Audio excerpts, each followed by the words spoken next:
from just the baby stage. But you know what he did? He taught me a lot.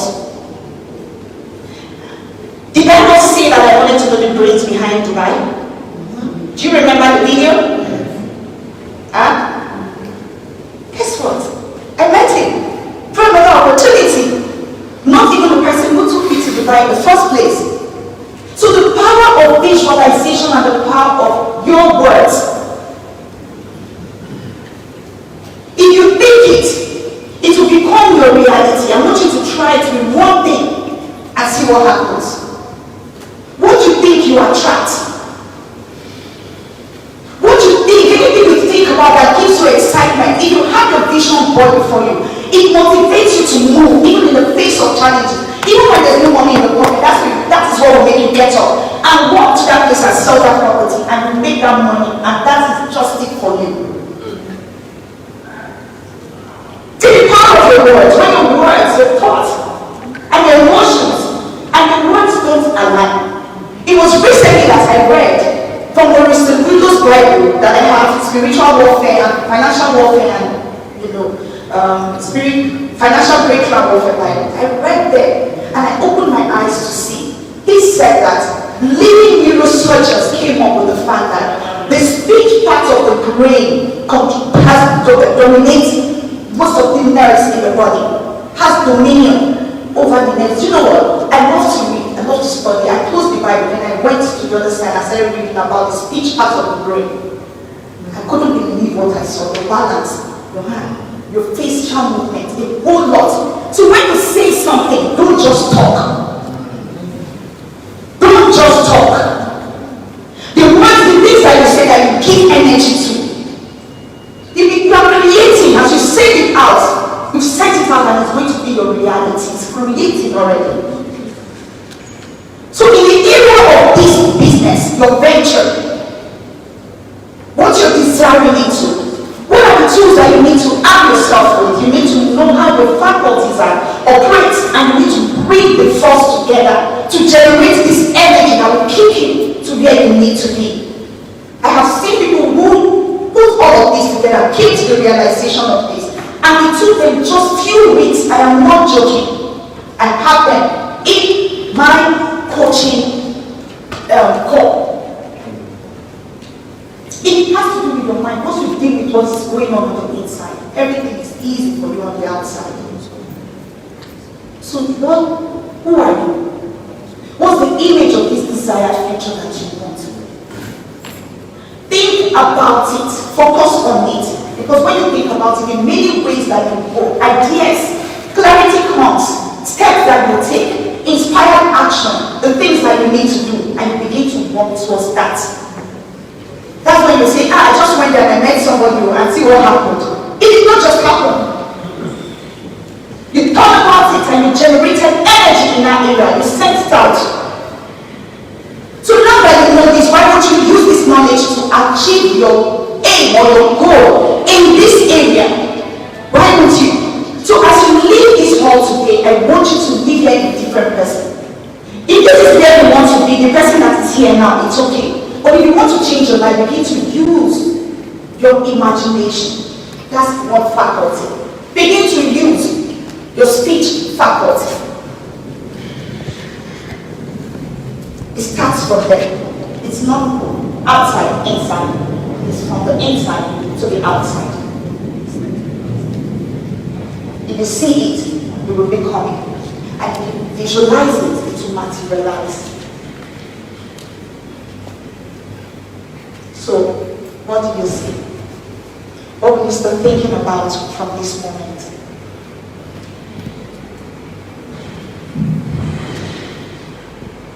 What action will you take? After sitting here for morning to night, you put up the same? What are you going to use? Now, you cannot think it and see it alone. You need to act.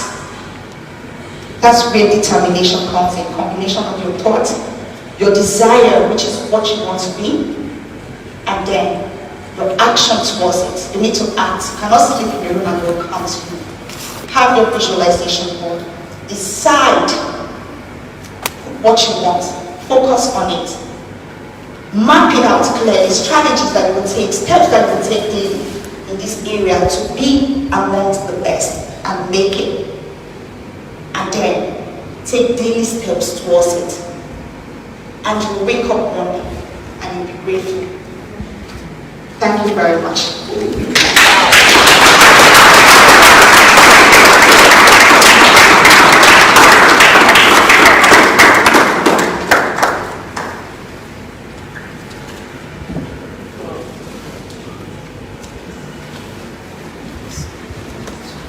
No, I don't agree.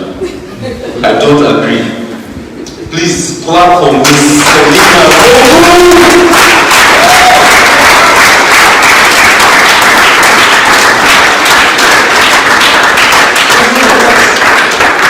Thank you. Ma, consider taking again, Jerry. Please, the clap very well. What? Oh, thank you. So, it's very important for us and for every focus of the vision, right? The vision is what takes you to your goals, right? That's what helps you to still focus and stay on course, right? Very good. Thank you very much. So next we'll be having the amazing Mr. As I'm calling your name, so I can see you, see your face. Alright, please give a round of applause, a thorough round of applause for our next speaker.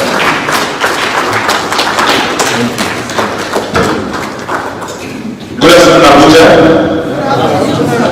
Excellent, good to be here. My name is Ibuka Michela, and I'm going to share with you some ideas that I think will be helpful for anybody here that's either in the real estate sector, wants to get into the real estate sector, or is even tired of the real estate sector and saying, no, there's nobody's buying properties in Abuja, there's nobody's buying. Right? Some people have different mindsets when you're in this game. Different mindsets. But people are buying, I'm telling you, people are still buying. People are still buying. I know because it's recently so good. So I know people are still buying. And you have to get into what I would say is a new mindset on how to attract your ideal clients to you. And everything that Selena told you earlier on is true. You need a vision board. So when you are feeling downcast, when your motivation is low, you have something to look forward to. And that just draws you. And it can pull you out of bed, and pull you out of your house, and hopefully pull new clients to you. So I'm going to share with you some strategies I've used quite successfully to build for myself just a very small fortune. Nothing like the other billionaire you're going to hear about today, okay? But it's something, and that you can build on. And it works anywhere, whether you're in Lagos or in Abuja or in Kaduna. Because real estate is huge. You know how big it is? It's 13 trillion naira per year revenue in real estate. 13 trillion. So that's a huge industry. And it's better than the oil industry because you don't need any certificates from BPR, right? It's you're your certificates. You wake up and you decide, look, you know what, today I'm going to become a realtor.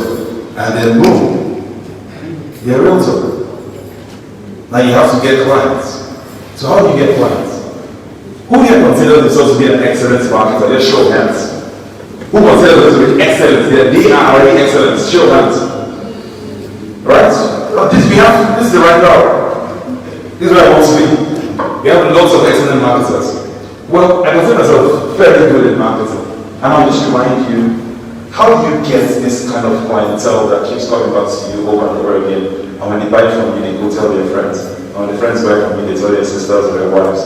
And corporates start buying from you. The first thing you have to understand, first of all, is the buyer psychology. The market you call yourself, the market you're trying to target. What is the buyer's psychology? What are they thinking? What do they want? Are they looking for comfort? Or are they looking to build their self-esteem? Are they first-time buyers?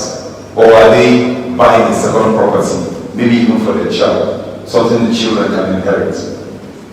Because the way you talk to a first homeowner is not the same way you speak to somebody who is buying a home for holiday purpose.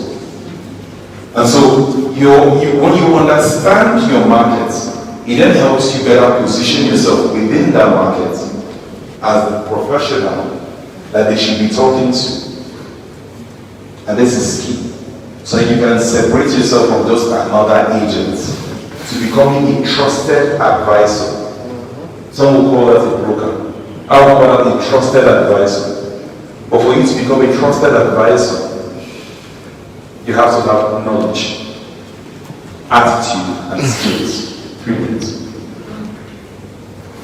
Knowledge, attitude, skills.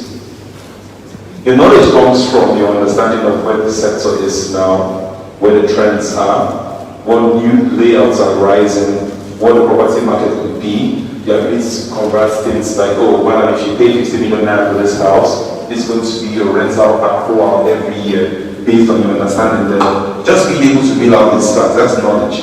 But a lot of people don't even do the homework. So you're trying to sell the property for 35 million naira. How long will it take the person to make money on that investment, assuming there's no capital gain, assuming there's no increase? You want to be able to give this out, because that's how the rich think. They're thinking, oh, this is not my first property, but I want to buy it and rent. But if I buy it and rent, buy a 3-bedroom, for example, in Guzabe for 35 million. How long will it take me to get my money back in terms of rent? You want to be able to show him that you understand that and you preempted his thoughts. And so really understanding your buyer psychology is what will make you stand out in the real estate sector. What do they need? What are they looking for to buy? Are they looking to buy for self-esteem? See, people are looking to buy for self-esteem, and it's a completely, totally different ballgame. They're looking to buy to feel good about themselves, because when they're talking with their friends in the golf club, they can say, well, I have property in Dubai, you can go there, hang out. Don't worry, you don't have to. Just go there, I'll give you the key, tell you where to pick it up. And that's for self-esteem. People have that kind of disposable income. And if you don't know them, maybe you have to have volunteering in church. I'm serious. I'm serious. Look, you have to find a way to become attractive to high net worth individuals. You have to. And the only way, they don't tell you exactly how, right? Because what works for you may not work for me and what works for me as well, But that is your first point of call. How can I get in front of these people? How can I be of more value to them? For me, I started with magazine, colorful magazine. Abuja Shelter was everywhere. It was printing 3,000 of these copies, distributing around Abuja. And I went there, put them on the road. I went to every hotel, every nice hotel. Sheraton right there, I was here. Sheraton, it was in Hilton, everywhere that I knew that the target market could possibly be, I had to make sure it was right in front of them. Eventually, I think it to airlines. Why? Because we needed to break out on the market. I mean, I was fresh in Abuja, young boy from Warri, knew nobody. And so we started working on them. So I'm telling you, find a way, first of all, to get in front of your rising market. That's the first thing. The second thing is understand how to craft messages. Understand how to craft messages. This is key. Every good marketer you can see, they're either very good in what they call copywriting or good in speaking. Now you're lethal when you're good in both. That's why that man is like that. When you're good at both, you become lethal. For those of you that have kids, have teenage kids, you want to teach your kids now, starting now, you give them a book, they read the book, you tell them go and write about the book, summarize it in one page. When you summarize it, come and stand here and talk about what you learned. That's how you get your kids ahead of everybody else. Because everybody else is on their phone. They don't have to learn multiplication times table or all those things. No, it's on their phone. Right now, your Google app now, the Google thing, you put the picture, I start picture, the thing comes up with the answer. I didn't know that before. I realized every time they want to do their assignment, let me collect your phone. And then they go there and they send out the assignment and Google comes up with the answer. They don't even write it in. They don't even watch. So I And because you realize that the world has changed, they don't need to learn much. But you see these 2 days, you can outsource it. The ability to write convincingly, called copywriting, and the ability to speak persuasively. And these 2 skills you must have. Luckily, we have resources to give you that. We have resources, we're going to talk about that later. We have resources to help you get started, because once you can do that, then it becomes easy to market. When you started the broadcast, you start getting people, most people, there are 2 different kinds of people. There are people that will tell you, land in Jabi, 2,000 square meter, call this number now, no time wasters. That's the agent. Somebody else, same thing, you say, corner piece just got to the market. Buyer, seller, land seller is highly motivated, waiting for a good deal. They don't know the price. They say, come and find peace of mind, smack in the middle of town. Your neighbors are, and they will drop some few names. Last and they will call all the neighbors on the streets. And they'll say, interested inquiries, call this number, and they will push out. And those are the people that get on the phone calls. Because most are calling them to even ask more questions. But this man we talked about in Jabi, where in Jabi? How much is it in Jabi? And then you start seeing their phones are ringing. And they are building those relationships. No matter why you're asking this question, they're interested, you know somebody's interested. And that's how to go. So communication skill is one of the first things you need to learn. A lot of us don't know how to, they say they don't know how to talk. And it's true. You don't know how to present yourself and your case and your market in front of a buyer that makes them eager to talk to you. Well, it's going to be learned. Some say that's why I just be. Just say, for worry, we defend ourselves very well. Say, well, not the bottom, that's why I just be. I'm so once. They know me. My best year, you will know me. You not even know me. My best year, you will fear of me. You will fear me. My head don't go. Well, you have to change. To break to the next level, you have to change. There's no excuses for your idiosyncrasies and your bad habits. There's no excuses here. And so where we are now is learn 3 things. Number 1, learn how to write logical messages. Logical messages, straight to the point. Land available, airport road, blueway, fantastic facilities, 10 minutes to this, 10 minutes to that, 10 minutes to the 5 minutes to the airport. Logical, right? After you're done with learning the logical part, that's the easy one. Then you move on to learn about emotional messages. When you say, look, if you miss out on this, no, you don't want to miss out. If you miss out on this, you regret for the next 90 years. That's an emotional message. That's an emotional message. They say, which will be regret for 90 years? What? Then they start calling you. Which one? Why did they say that they will regret? I don't want to regret. You see, that's a different thing. And then you have to learn how to also write intuitive messages. Now, an intuitive message is, you see, when I sell the property, I usually don't talk about when I sell property until maybe 3 weeks time. So I don't want to come and some money now. But in 3 weeks time, I'll write sold. And everybody says sold it that day. But I sold it 3 weeks ago. Right? They say, but what about I always say I said come down, that's it, you don't write it. But it's an intuitive message because now people want to buy from people that they see as being successful. So when you have advertised to people that you have a particular property, you also have to advertise to them when you sell the property. Because by the time you tell them that it's sold, they now realize that other people are buying. If they are not buying, somebody else is buying. That's what gingers them to want to buy from you. That's just buyer psychology. But you have to play the way it is. I didn't say you should say sold to Mrs. Ibuka. No, just write sold. And even if it's not you that sold it yourself, maybe you're working with a team of people, right? Which is what you're going to be doing if you sign up with Gtext. You're working with a team of people. So even when other people are selling and they say, oh, we have 10 properties, 10 lots to sell, and people are sold 5, you want to advertise that 5 has been sold. Nobody's going to come and search your account to see whether it was you that sold it. But now, just knowing it intuitively, it's like, for those of you that go to church, you've lived in this world long enough, like I have. See, when I was young, but church was very different from how it is now. And I can understand.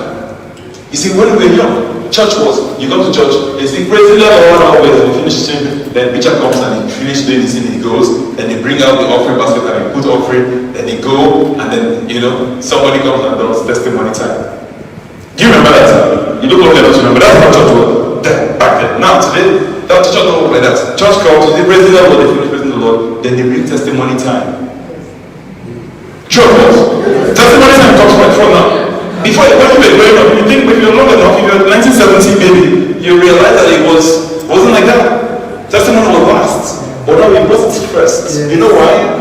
Because in adverts. Yes. Because when your wife drags you out of, after you finish working all week long, on Saturday instead of you to be resting, you came from the Stephen Akintayo seminar, you finish that seminar, Sunday you want to now rest, the wife can say, be a good example for the children, let's go to church.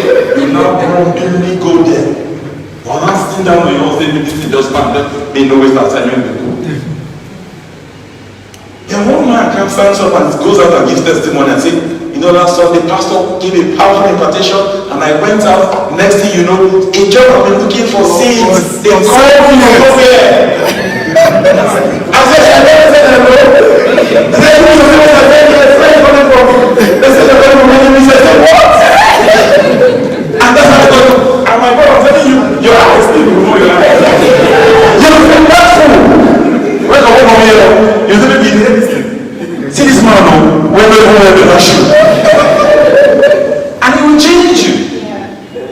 You have to understand that the same way you pay attention when people come out to do testimonies, it's the same way your prospects and your clients are paying attention. Each time you say, look, this has been sold. It speaks more volumes than you know. They'll look and they say, your friends will just say, Papa, those ones that are not buying from you, they'll say, Papa, well done. You job all the money or catch you or kidnap you. That's the difference. But the ones that will buy, but the ones that will recommend, will say, this guy don't get experience. Every routine is self-passion. And that's what you want. Because trust is the first currency in business. Trust. And people will trust you when they know that you are a player in the game. Active player in the game. You're scoring goals. Then they trust you. For those of you that guys say, people, if you're picking people to join your team in football, when you want to do your 5-a-side, you're picking the way you score last time. You know what people get when you don't know, when you know the show. You can't. So it's the same thing. It's scoring goals. The advertising is scoring those goals. Ski. Balance your emotional messages, your logical messages, and intuitive messages, and you have less to worry about, because then less unnecessarily. He's calling the other guy and press on to. Should I say amen? Yeah. Now, we talk about markets, we talk about messages. The third thing you want to learn is the medium. The medium for your messages. I really press on to. You see, a lot of times, I don't know why, but people don't seem to understand that big men are not necessarily on Facebook. Big men are not on TikTok, definitely. They're not even on TikTok. Let them know they're not even on TikTok. No, Nigerian people are TikTok now. No, maybe one big man out of 99 would just say, make I go there, go there, play. But I'm telling you, the 99 are not there. They're not in Instagram. Right? No, they are. You know where they are. You know where they are. I found out they had me because I was advertising on Instagram. Advertising, how can I be advertising land of 200 million naira on Instagram? When people look for hair to buy 2K hair. Then no. And now on Twitter, when people help next, angry children of Nigeria, all on Twitter. No. As you put your post there, just say beautiful house in Katape, so many people there will ask you, does this qualify you to be help? So I found out that most of the big men, their only social media was WhatsApp. That was their social media. When they are alone with other P's and T's and they are sitting down on the toilet seat, it's WhatsApp they're looking at. They will look at the WhatsApp stories. They will look at those WhatsApp stories. You better make sure that they have something interesting to see. I'll tell you why, because money gets bored. If you read has money, you know that money gets bored. Money gets bored. You have money lying around, it gets bored. It wants to do something. Yes. So when you want somebody that is dangerously rich, you like that word, right? When somebody is dangerously rich and they're on their phone and you're showing pictures and showing properties that they could possibly have, they're bored. They're going to call you and say, young man, I've been seeing you make it, taking this, how much is the property? You tell them again what they are saying, you tell them again. And they will ask you all this, and next thing you say, let's see in the office next week. Call me next week. Why put that things on your phone? Because they won't call you again. You follow up. Yeah. You better follow up. Or realize that that is their medium. Now, some of you may not have grown to that point where you have these type of people on your phone. So you know what? Realize that, and this is key, I want you to write this down. What you're looking for is looking for you. This is my core belief. Yeah. And this is my core belief. If you go to my house, you see that I have a nice poster. Okay, after this now. So every time After this, I'm actually engaged now. or somebody sends me a brief, and I'm just thinking, I don't remember what to look for. I can't. I don't advertise I'm holding it. on my WhatsApp. My hand is over full. I'll do it later. I just put it out there. I'm telling you, sometimes you will be shocked. No, I It's actually going to just take you remind sown a seed that 3 months later, I'll call you. really I'll nothing. call- On try the to- Friday, you just say, you just wear clothes, wear fine clothes, the driver Right. around, and somebody calls you and says, that your man still there. You said, well, sure, let me call you back. Then you call your guy and say, that one still there. You call and say, somebody actually made a payment, but they've not completed, so yes, I think it's still there.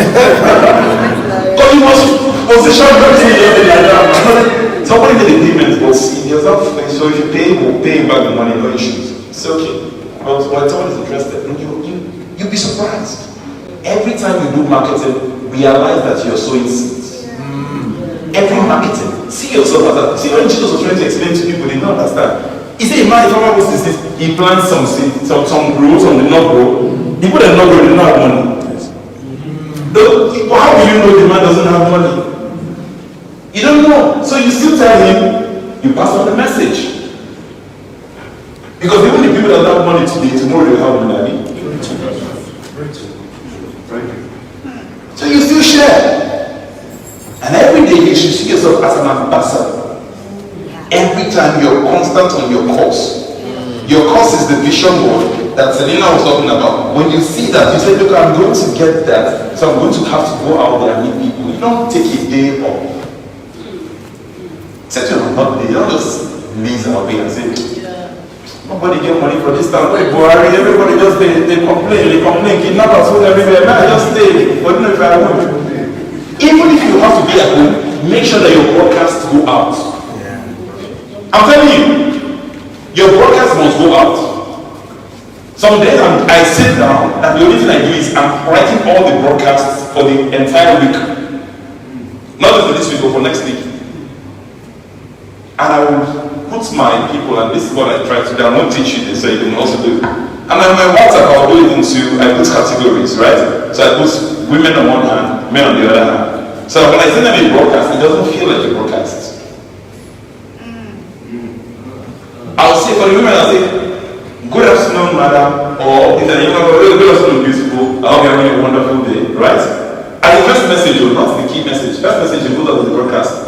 They don't know. So most of them are replying. When they reply, I'll say, I just thought about you and I'll give it again as a new message. The conversion ratio just goes off. And all day I'm chatting. My wife comes and says, you've been chatting on this one, what do you eat? And they leave it on this one. And it becomes engaging. You want to be able to categorize your clients into the people where you go, oh boy, put them into a different message. So when you talk to them, you say, oh, but you don't hear about this man being for this thing. Don't know yourself. Yeah, and you send it to them because that's how they know that you sound. Do you understand? But if you go, if I do a word for you, then you can say, dear distinguished, I say this guy did this.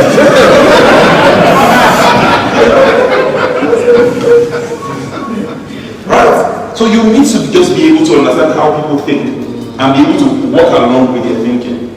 Right? It's not my time is almost over, so I'm going to give you the last end. We talked about marketing. We talked about message. We talked about your medium. Now the last thing is what? Your messengers. Or this is as important as anything else. Your messengers are as important as anything else. You know your messengers are? Your messengers are the people that your market already believes in. The people that your market already believes in, that they don't have to talk too much. They say, because of you, I go you. You have to recruit those messengers to start working with you. Your messengers are not people within your industry. See, a lot of times I think people break you, what are you people doing? And you just see corporation of poor people. No!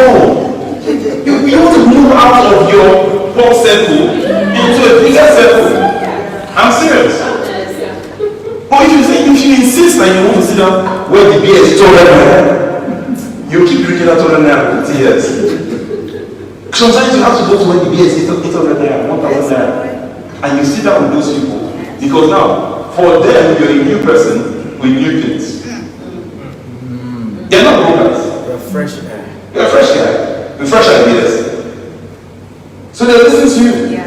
And if you bring value to the table, then they will bring you closer and introduce you to their friends. Now you have nothing to worry about.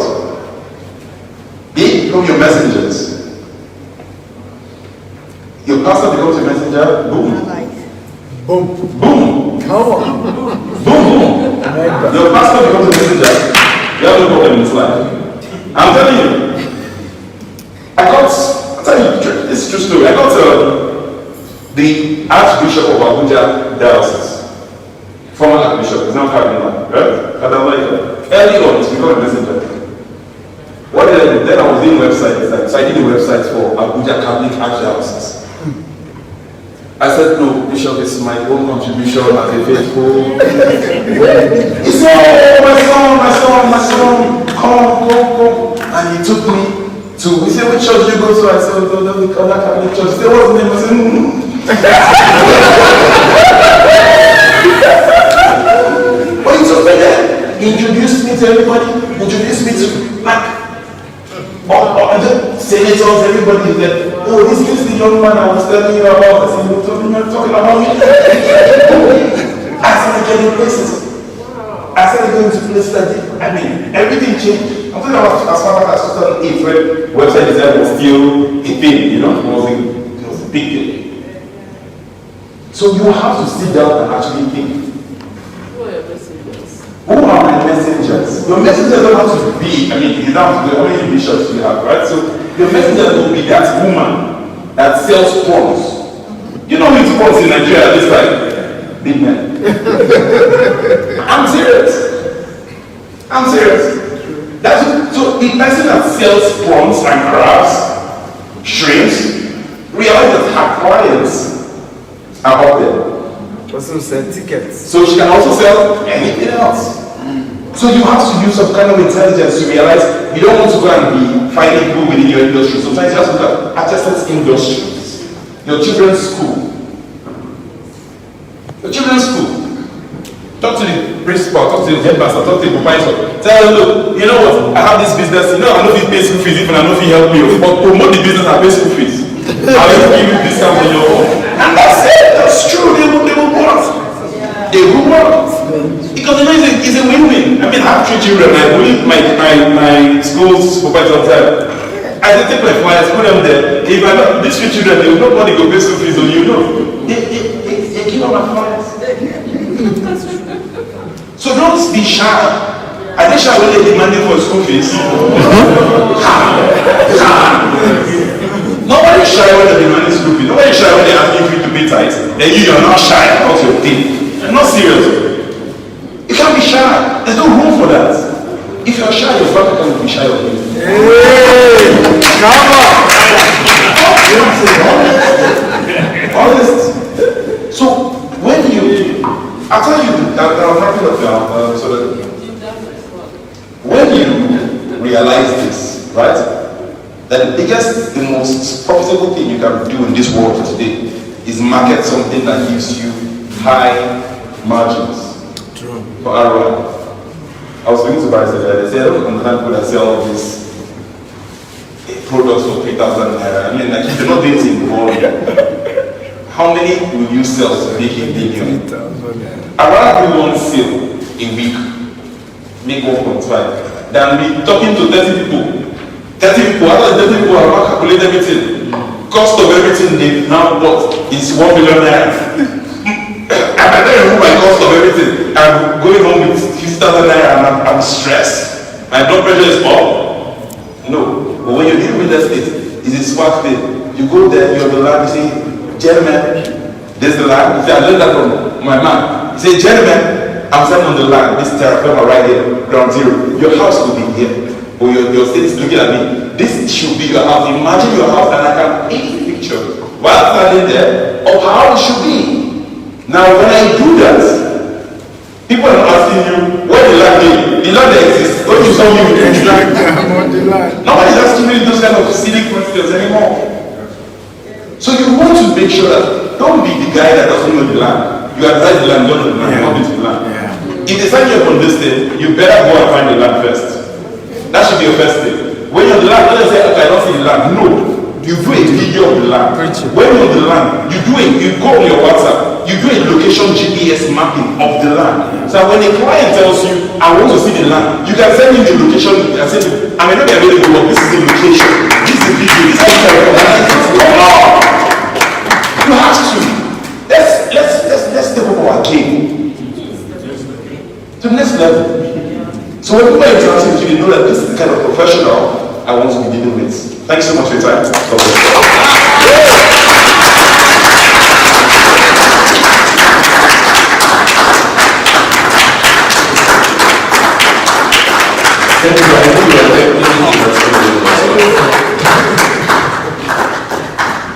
Should I ask everybody again to clap again? Yeah.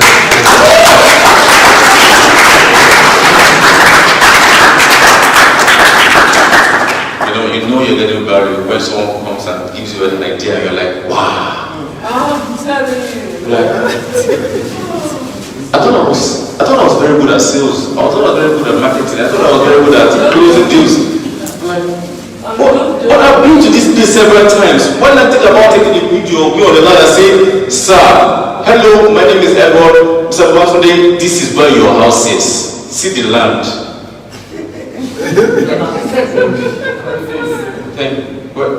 Sir, thank you, sir. This is a program from Mr. Thank you very much, sir. Thank you. So, are you doing this? Yes. Alright, I feel like those that came the first time, they wish they stayed for a second time. Because this is more electrifying. So I think you want to talk about it. You have something, what did you say? It's boom boom! It's boom boom. Alright, so we have next a barrister of law. His name is Barrister Olayinka Arase. He has over, is it 2 decades? Don't worry. Make a blood drop yourself. It's more than me. Thank you so much, Edward. Good evening, everyone. You can't imagine how excited I am to be here this evening. I have learned so much. Thank you so much, Mr. Edina. Thank you for that wonderful presentation. What you say is what you become. What you see is what you become. I mean, that was so powerful. Thank you so much. My newest friend, Ibuka. Meeting Ibuka, I met Ibuka, was it last week? Yes, this time a week ago. Yes, just Saturday last week, and it's been so true. I mean, you know, there are people that you meet, and you know that this is not natural, like a divine connection, sort of. You know, is Ibuka can sell you. You know, I'm very serious. I mean, we spent almost 3 hours this time last week together, and it's as though we've known each other for months. You know, and you know, interestingly, what is said today is his lifestyle. Yeah. I mean, he's not saying what he doesn't do. Like I saw it with him, right? We discussed last week and he mentioned a property to me. And you know the first thing I did tell you this. Another person mentioned that property to me, right? And I said to myself, I would rather go through Ibuka. And I'm not joking. You know the reason is this, and I'm going to talk about that. The first I'm going to talk about knowledge. Right? I gave the guy a follow-up call on the property, and he told me everything about that property. Right? The other man who tried to market that property to me didn't know as much as Ibuka knows. And that for me, as a representative of the potential buyer, that for me changed the dynamics. And I said to myself, I'd rather deal with the person who is knowledgeable, person who is able to give me feedback, and I can close my eyes, or I can take that message back to my client and say, this is it. Than someone that tried to sell that same property to me, and I asked a few questions. I know I asked those questions coming from the position of knowledge, right? Because they had given me the feedback. So I now became the one schooling the agent. Well, yes, schooling the person about the property. And I took a decision that even if my client is going to deal on this, I'd rather go to Ibuka. I don't need to get it. Knowledge of your sector is very, very critical. And in order not to waste that time, I'll just drill down on that important thing I said in the first session, which the gentleman who sat there also raised. That's the broker and the agent. I'll just drill down on that single point, and then I'll close my session. Knowledge is power. Whatever you don't know is greater than you. Right?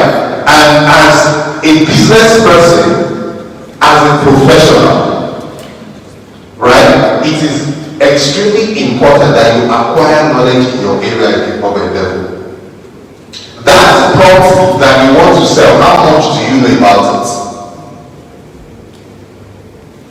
Right? Erica said something very so profound, you know. You should get to a point, if you really want to be a broker, you should get to a point where your clients will start asking you, which area of Abuja can I get the highest returns on investment? They have the money. Or can they speak to you about that? Have you grown your image, your perception to the point where you have clients that will say, I want to do A, B, C, and D. Can you advise me? Everybody goes to Zabina. Why are they going to Zabina? Your client doesn't know. Especially your client is not based in Abuja. Somebody is coming in from Lagos. He's saying, I want to invest in Abuja. You should have, at this point, you should have a questionnaire that you give your clients. If someone says, I want to do A, you don't wait to get that client. You should have it written down. These are the questions I would ask. I don't know if you understand what I'm saying. You don't wait for that period when someone would have asked you to say, oh, I want to buy in Abuja. What do I need to look out for? You already have those questions. So the moment you have it, once you get a plan, you just push out those questions. Those questions will assist you in advising the client. That's how to move. That's knowledge. And I thought that if you do that consistently, your capital, because you see, there are certain things that, you know, someone said that, may I not be so poor that the only thing I have is money. Right? The greatest resources you have as an individual is not money. It goes beyond it. We had people that have so much money, but they went broke. But because they didn't invest in people, they don't have people, they could not regenerate that money. I don't even understand what I'm saying. Knowledge is critical. When your potential client knows that you have that knowledge, they want to deal with you. There is no two way about it. The reason why people get poor is the same reason why people get rich. If you are ignorant, you'll be poor. If you are knowledgeable, you'll be rich. Because of that single person that you display your level of knowledge to, will refer you to another person. That same person will refer you to another person. Before you know it starts growing. It starts growing. So knowledge is critical. That's number one. Number two is broker agents. A broker is value driven. What are you bringing to the table? What value are you really bringing? Your goal as a broker is to bring value to that transaction. It's not just let me go in and come out. Let me get commission and come out. Your mindset should not be that you are doing someone a favor. No. Your mindset is, what value am I bringing? Because one of the greatest ways to have access to any wealthy person or to any important person is to bring value to the table. If you want to have access to them, show them something that they don't have that you have. Or show them a problem that they have that you can solve. Once you do that, they know you have something. So as a broker, your mindset is, I'm bringing value. What value am I bringing to this transaction? Everybody does agency. Everybody does it. Everybody wants to get 5%, 2%, 3%, 10%. Everybody does that. I should not be everybody. I don't know about you, but I think I shouldn't be everybody. So there should be something distinct about you that differentiates you from the next person. So in every transaction that you see yourself, you say, what can I bring to this transaction that will change it? That's one of the mindset that you should have when you are dealing with transaction. Then three, confidentiality. Now everything I'm saying this evening is based on the experience I have, or that I have. I realize that for a lot of high net worth individuals, one thing that is they consider very, very important is confidentiality. It's very important to them. If they discover that you are a flippant individual, they will never deal with you at a certain level. I don't know if you had that experience when you are going for meetings.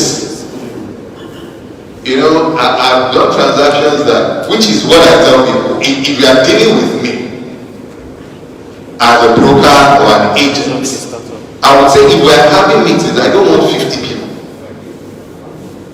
It pisses I want people off. They get pissed off. When they want to have a private meeting. Yes, I understand that you need to protect your interest, which is why people will say, I want to be part of the meeting. I want to be part of the meeting.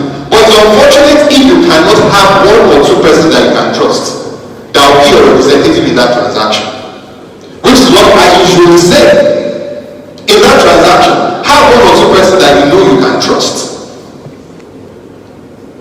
And it's also sad that in the real estate market in Abuja, people don't even trust one another. Because which is why this kind of training is very important. Because you must build that reputation. The market is so full of people that are disloyal, people that are not trustworthy. So if they realize that, what do they do? Elijah. If they realize that there is one Mr. Elijah, that if I deal with, I can go to bed. Any transaction that you are involved in, they are peace. You are having a niche for yourself because the market is full of darkness. You are the single light. And very soon, whether you like it or not, people will come to the brightness of your light. As long as you remain consistent in that light and you carve out a pattern for yourself, you get to a point where you don't struggle. Have you not noticed? I don't know how many of you have been to certain offices in this town. I went to one. There is no signboard. But the caliber of clients that they attract, I will be wondering, please, what are these people doing? I went to one in Beitama that you won't even know that it's a sports shop and gym. The caliber of people, when others are big people, when they have houses, all of them have gym in their houses, they have people that they go to buy those things. And there are some offices like that. What are those people done to deserve it? They have built a reputation. It's more than money. I don't know if you get it. So confidentiality is very important. If you are doing business with people, try as much as possible to maintain that confidence. Now we get money where we do. As you get, you just give somebody $10,000. And you are saying it in the beer parlor. And you are mentioning names. I mean, I don't know. And that's the way people look at you. And they say, well, this one. Confidentiality is very important. Fourthly, you must also learn how to build and envision long term. Build and envision long term. Relationships are everything. It's very important. It's extremely important that we build long term relationships. You see, I know for a fact that some of the big real estate firms in this town today, when you meet few of them, you realize that the wealthiest of them, most of them are not 50 yet, right? The most popular ones that we own. I know a particular one that the project that announced them, I won't mention names, it didn't really pay them, right? And they knew they were going into that deal, not because they wanted to make so much money, but because of the personality they were dealing with, right? They went into the deal, and that personality, after they signed the deal, the man literally held those guys by the hand and started opening doors for them, one after the other. Today, this time, you see their name everywhere. Everywhere. That man, a retired military general, literally opened every door for them. Right? But you see that they open men, there's always a story behind it. There are always principles that those guys service. They look at the long term. And so we might not profit from this, but there's something we've seen in this other part. If we partner with him on the long term, we would break through. You need that if you want to really make progress as a broker. You actually need that, because it is not in all transactions that you insist, I want to do this. It's 10 million. My money is 50 million. If I don't get it, I will fail to. If I don't, I will break your office. I'm not saying you should sell yourself cheap. I'm not saying you should market yourself. But I'm saying that you should have the wisdom as a professional to know that certain transactions that you are engaging in has serious potential to open other doors for you. And I tell you for a fact that Gtexthomes is that kind of company. Right? Thank you. Gtexthomes is that kind of company. So you must be able to think on a long term. I give you another story. transaction for someone several years ago, right? Recovered about 100 million, right? And the woman said to me, that was in 2011, the woman said, oh, Barrister, how much should I pay you? And I said, I'm going to charge you for what I've done. This is what I'm supposed to get. And he said, I know, because she's probably a lawyer, but she's not in practice. She has diverted into other things. She said, I know this is what you're entitled to, but how much do you want? So I told her, I said, anything you can pay. Right? I said, anything. I didn't insist on my face. I said, anything you can pay. She said, okay, if I transfer this to you, is it okay? She felt guilty. She felt guilty that I did not attach a son to it because she knows the value. Right? Then she sent it and I called her and I said, thank you. I said, are you sure? Are you sure? She said, I said, yes, I'm very certain. Because I was able to, not because she's anything, but I was able to see beyond the present. She wasn't holding any position, she was just a businesswoman, right? You know, and if there's anything, it's her husband that was very rich, but she's passed on. So, really. But let me tell you one thing. When the former president Goodluck Jonathan came into power, then there was one office that was created. And lo and behold, one early morning she called me. I said, Barrister Ika, I've been appointed as A, B, C, and D.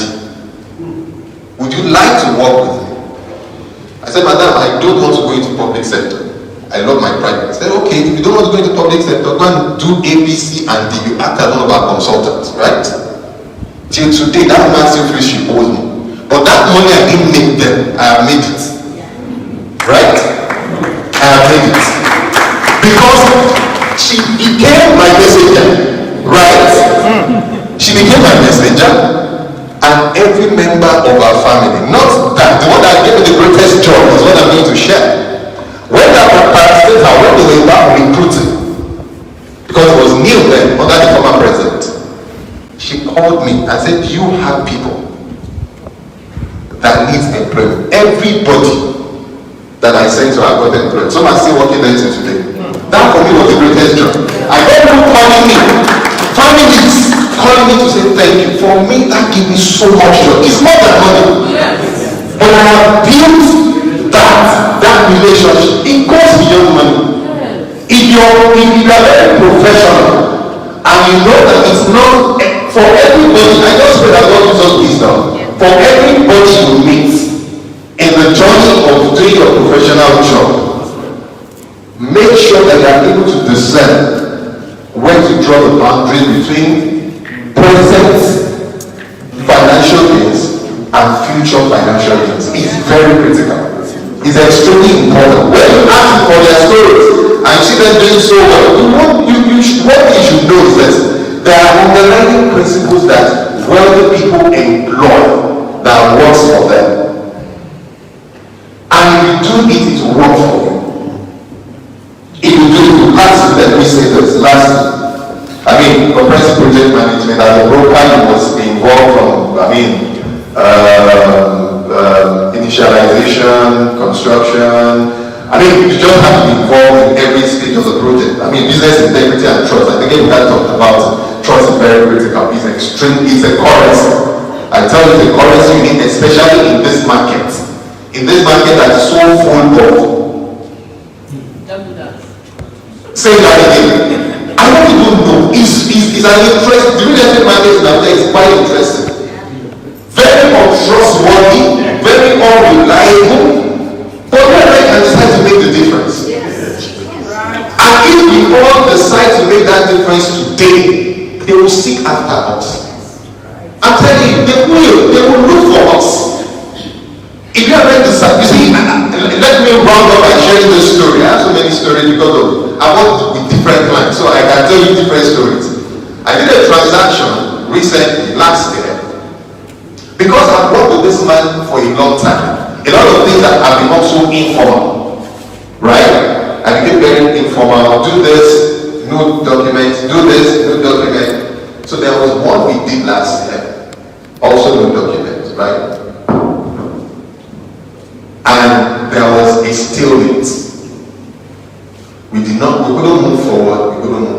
He owns the land. He's giving it to the developer. Very large expanse of land. You know, you couldn't move forward, move backward. One early morning I was in my office and then I got a call from the developer. And the developer said to me, do you know you are the one studying this transaction? I said, how? Both of you couldn't agree, right? And I insist that this should take place. He said, no. Now, the developer was supposed to pay my client first installment about 70 million naira, right? And several other installments. Even before we signed the document, my client has received money, but my client did not disclose that too, right? So it was the developer that told me, right? When I heard, of course I was angry, I was furious, but then that he was not here. He said, if President Lincoln hears, his regard, his respect for me is going to drop, and I value that more than this one. Please don't, he must not know. But he still told me, you know what he told me? He wanted me to compromise, right? He asked me to include a certain clause in the agreement because we go back and forth, so my mind was already tired of reading the agreement. So he wanted me to include a certain clause in the agreement. And in order for him to get me on his side, he had to tell me, right? So that I would feel bad and I would say, this man very disloyal. But guess what? I insisted I was not going to do it. I was not going to do it. We went ahead and signed. After we had signed, my client did a lot of things, interesting things. I won't go into it. But just about a month ago, he noticed that I changed, right? So he started telling everybody that he had known through me.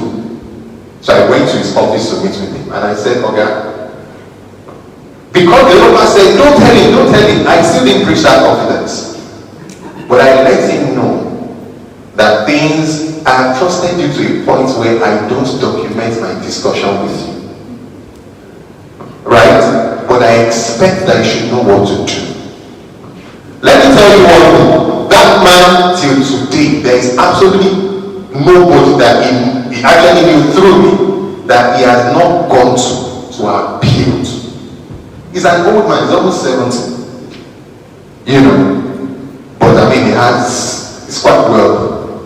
But because of the reputation, because of the trust, because he eventually tells everybody that even if in my sleep they want to kill me, I know there's President that is hiding my paper, I can sleep.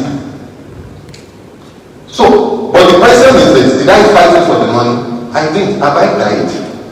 I believe in one principle: when one door shuts, another one opens. And what for? Thank you so much.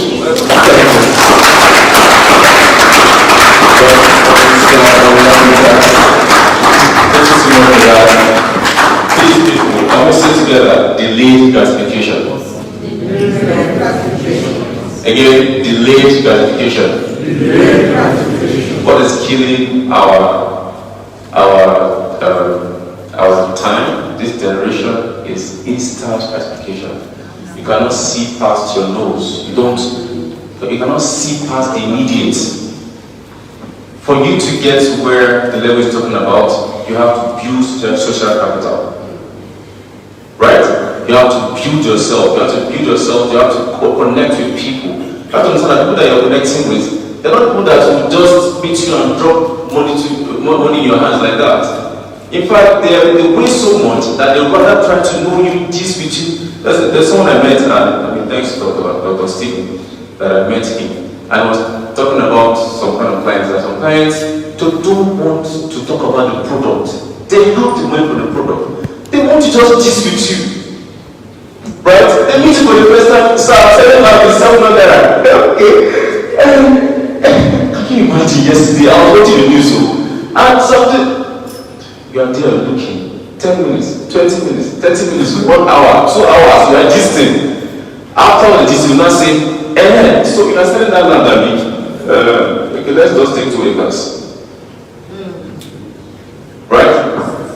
And that's even quite instant. There are other times when you talk to somebody for months. Sometimes you have to build trust. right? People have been scarred for so many times. You need to build trust. And he says something that's very powerful. We can change the face of Abuja's brokerage. We can change that face. We can change that. That's what we're looking for, right? So please again give a round of applause to Barrister.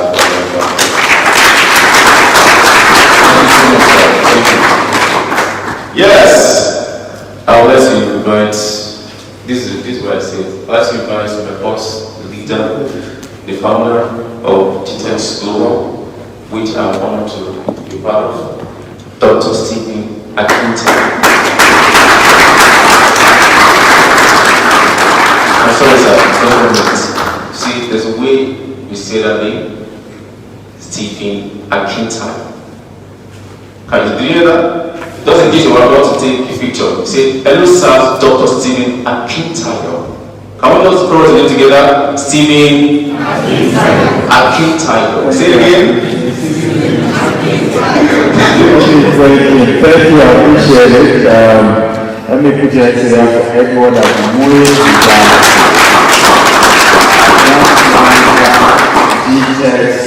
Abuja. I want to say thank you all for coming. Have you been invited to the airport? Yes, sir. For an event that is free, do you think it's gotten a lot of money? Huh? Are you invited? I know you saw me on the IIT.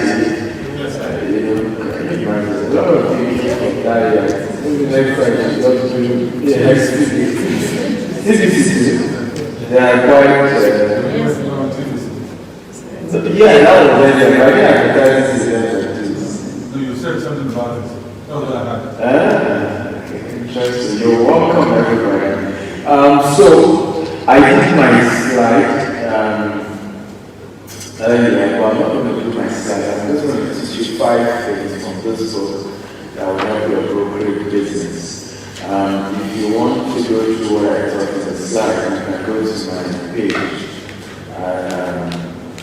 Dr. S. Akinta on Facebook.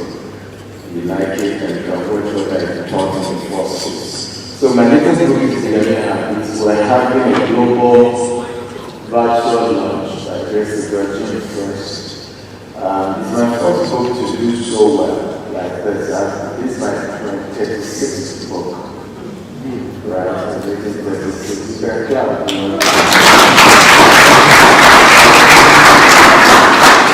Well, I mean, somehow it just resonates with a lot of people about the concept of a billionaire habit. I started our business 13 years ago with 1,000 and we've grown to become a multi-billion-naira corporation with offices in Nigeria, US, Dubai, and so on.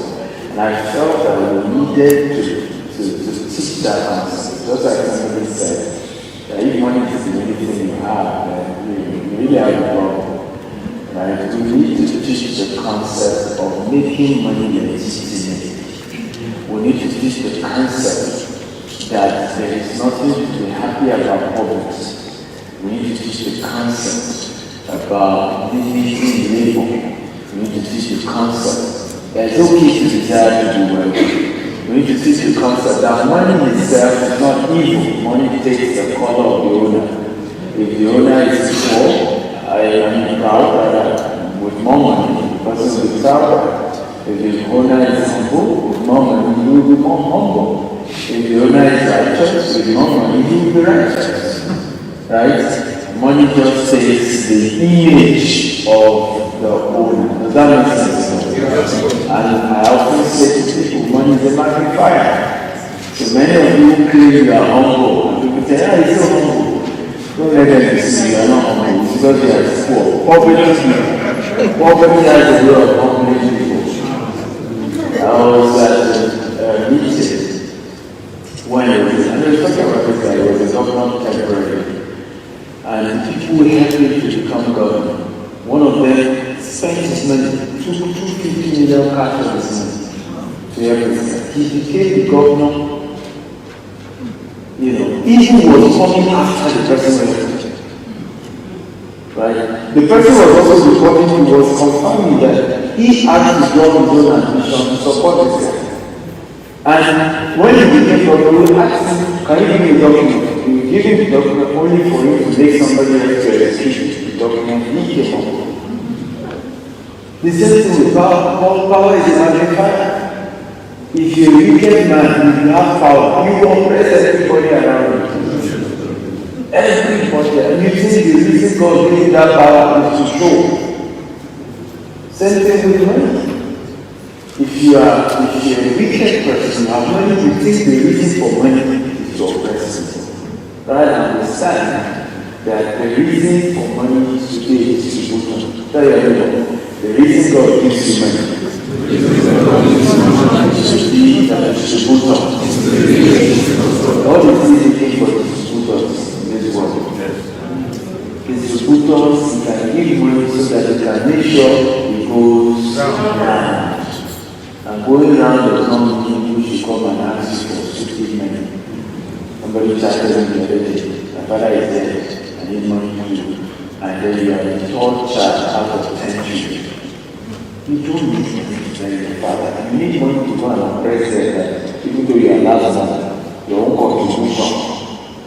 Remember I told you, poor people do what they don't need to impress people who don't care.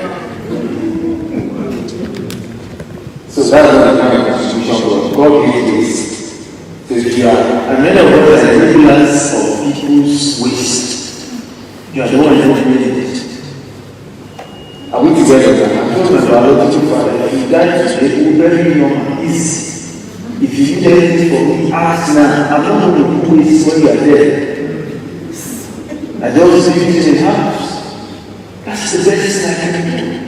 Not to come and impress people. I can't remember the last time I bought my phone. For what? To do what? In my life, we were less than 20 people. No pressure. You can't put pressure on me. I didn't have to buy it.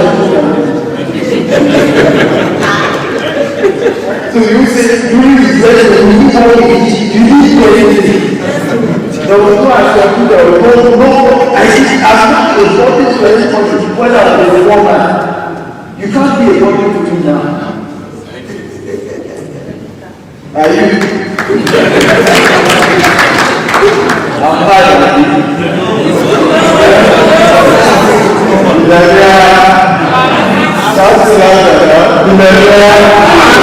I know we are not politicians. It's not like we use money by taking collecting money. So we use our money.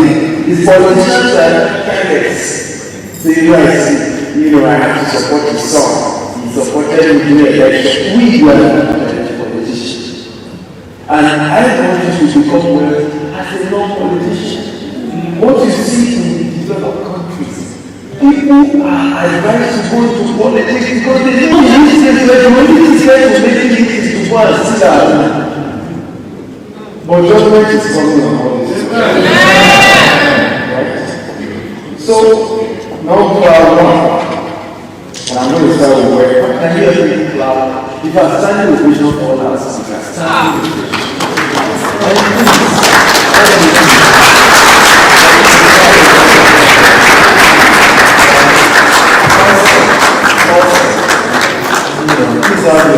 Also, so I'm going to start working as a sister. I call it visionary relationship. I added it because, Selena mentioned it, and she saw a quote that says in love, that the visionary person is someone who is able to see beyond his present circumstances and be excited and passionate about the future. That's the word by Isaiah says. That you have to go into relationship as a visionary. Let me tell you why I think this is best. All of you here, and you and and you will remember me in your paradise. All you can.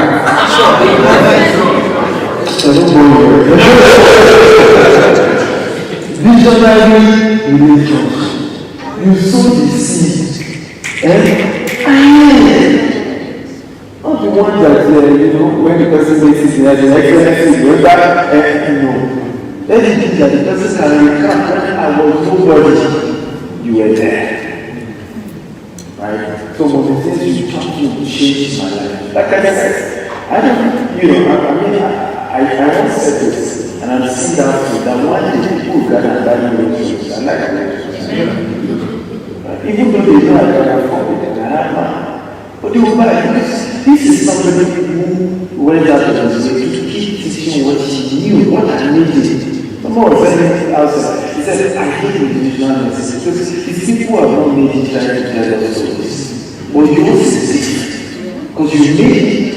And you are taking time, money to impact other people. But I'm doing it because I understand the power of what? Visionary relationship. So don't lead people. And the first thing is what to teach from them. I don't have any expectations. It's what to give. It's what to add. That I'm thinking, how can I add value to Jesus? What can I contribute to Jesus? That's it. It was over time I didn't learn. They also need to monetize it, and I do monetize it. And what I would ask is that you should have two types of relationships: impact relationships, income relationships. So there are certain relationships that your goal is just the impact. They never pay you. They can't pay like this one we are doing now. All I'm doing is impact relationships. Does that make sense to you? But you can also have what we call income relationships. This is when you connect with people who have capacity to buy what you are selling. But what you can learn is when you meet some people, add the impact also as a bonus. Does that make sense? Where they bought property from you, but you're going beyond selling property, you're also doing what? Adding something. Can I help you someone? What can I do? How can I make your life better? Does that make sense at all? What can I do to make your life better? And that should be the idea. Unfortunately, now but once you hear somebody is rich, even if you were supposed to sell something for 100,000, I remember I had somebody, right? And I did something with the person, I think you can make it. And after I finished that thing, the person I got to know, where the grace of God. And you won't believe something that was 220 said you have to pay 1.2 million. I was telling my staff, so your boss can afford it. You see? That's when you do not understand visionary relationship. When you understand visionary relationship, you don't treat people like that. I remember somebody, a client of mine, a very high net worth client. He bought 1 unit of property from me and then wanted to buy another. I said no. So I said no. Was it one of our estates? I said, you are trying to build an hotel in this place. I don't think an hotel suits this place. Yes, I will make one money. And I was ready to do it. I said no. You see how you people. I said no to it's over 100 million. I said no, it's not good for you. You don't need it. And I know that. That's how you be visionary. It shouldn't be just what I did now. And somebody said to me, you need to reach it. Deleting the word is so small. If you need it at once, you use that because okay, the guy that afford it, that is your no, please small. You are not in your favor. Are we ready? Yes. Are you excited? Yes. Visionary what?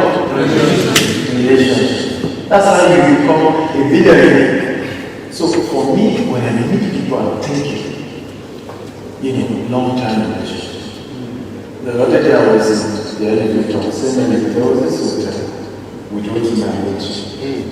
And it was just the two of us. I greeted it. And that was left, I greeted it. And in those few seconds, I was asking myself, what can I add to this marriage? I didn't find any, that's why I didn't discuss anything. Right now, is there something else in America can do for me? So you put a little bit past my essay. But because I did not find something I can add, there was no point. No point. Thank you. Because that's how to build tight relationships. There's no point. I remember one of the staff of vice president said, it's been painful since my boss became vice president. We couldn't find one person that came to see me to add value. To say, Your Excellency, please how can solve Nigeria problem. Everybody, Your Excellency, my daughter, you should get a job. Your Excellency, you can help me with this contract. That is why Nigeria is very difficult.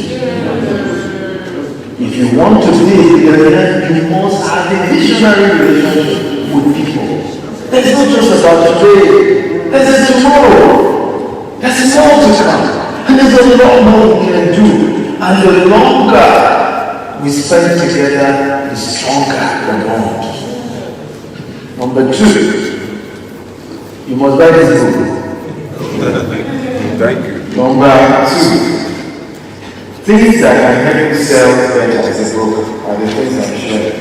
Emotional work, intelligence. Emotional work, intelligence. One of the biggest things you must have as a broker is to be emotionally intelligent. You must read things. You must read mood. You didn't exercise that this morning. You must read mood. You must understand. You must see deeper. Deeper. You must know when certain organization should be said. When certain shouldn't be said. Are we together? You must see deeper. In fact, you must read what the person is saying. Right? What he was not said, but you can picture. I had a conversation with somebody one time. And I was like, right, what is a real estate company? You guys can use youngers. You can use celebrities to promote your business. Is this somebody I needed him also for something? And I said, where are we? People have people like Chief Ebenezer Obey. He said, no, I'm talking about people like my son, people like, mention another person. And I said, okay, awesome. I remember telling him, but he said, not that. You really want what you need him for. You better make his son your ambassador. Emotional. Because what he's saying there is that, it's this kind of brand that my son should be working for. Right? I'm going to say that now. Always, we also need him for something. It's wisdom to know that before you, I didn't follow up with him on what I needed him for. I already know what he needs. Can I do it? Does it make sense? But many of us don't look at life that way. We just, you should help me now. You should help me. Should be God bless you. Should be. I mean, do you know what people do? Even politicians. You know what they need to get to where they are? Some senators claim they pay money. I remember a former governor said, when you want to be initiated to the world of politics in Nigeria, they will ask you to go and pay 500 million. When you bring it, they will do bonfire. Open the jar and start throwing you bill. If your body can be normal, you will burn the time and they will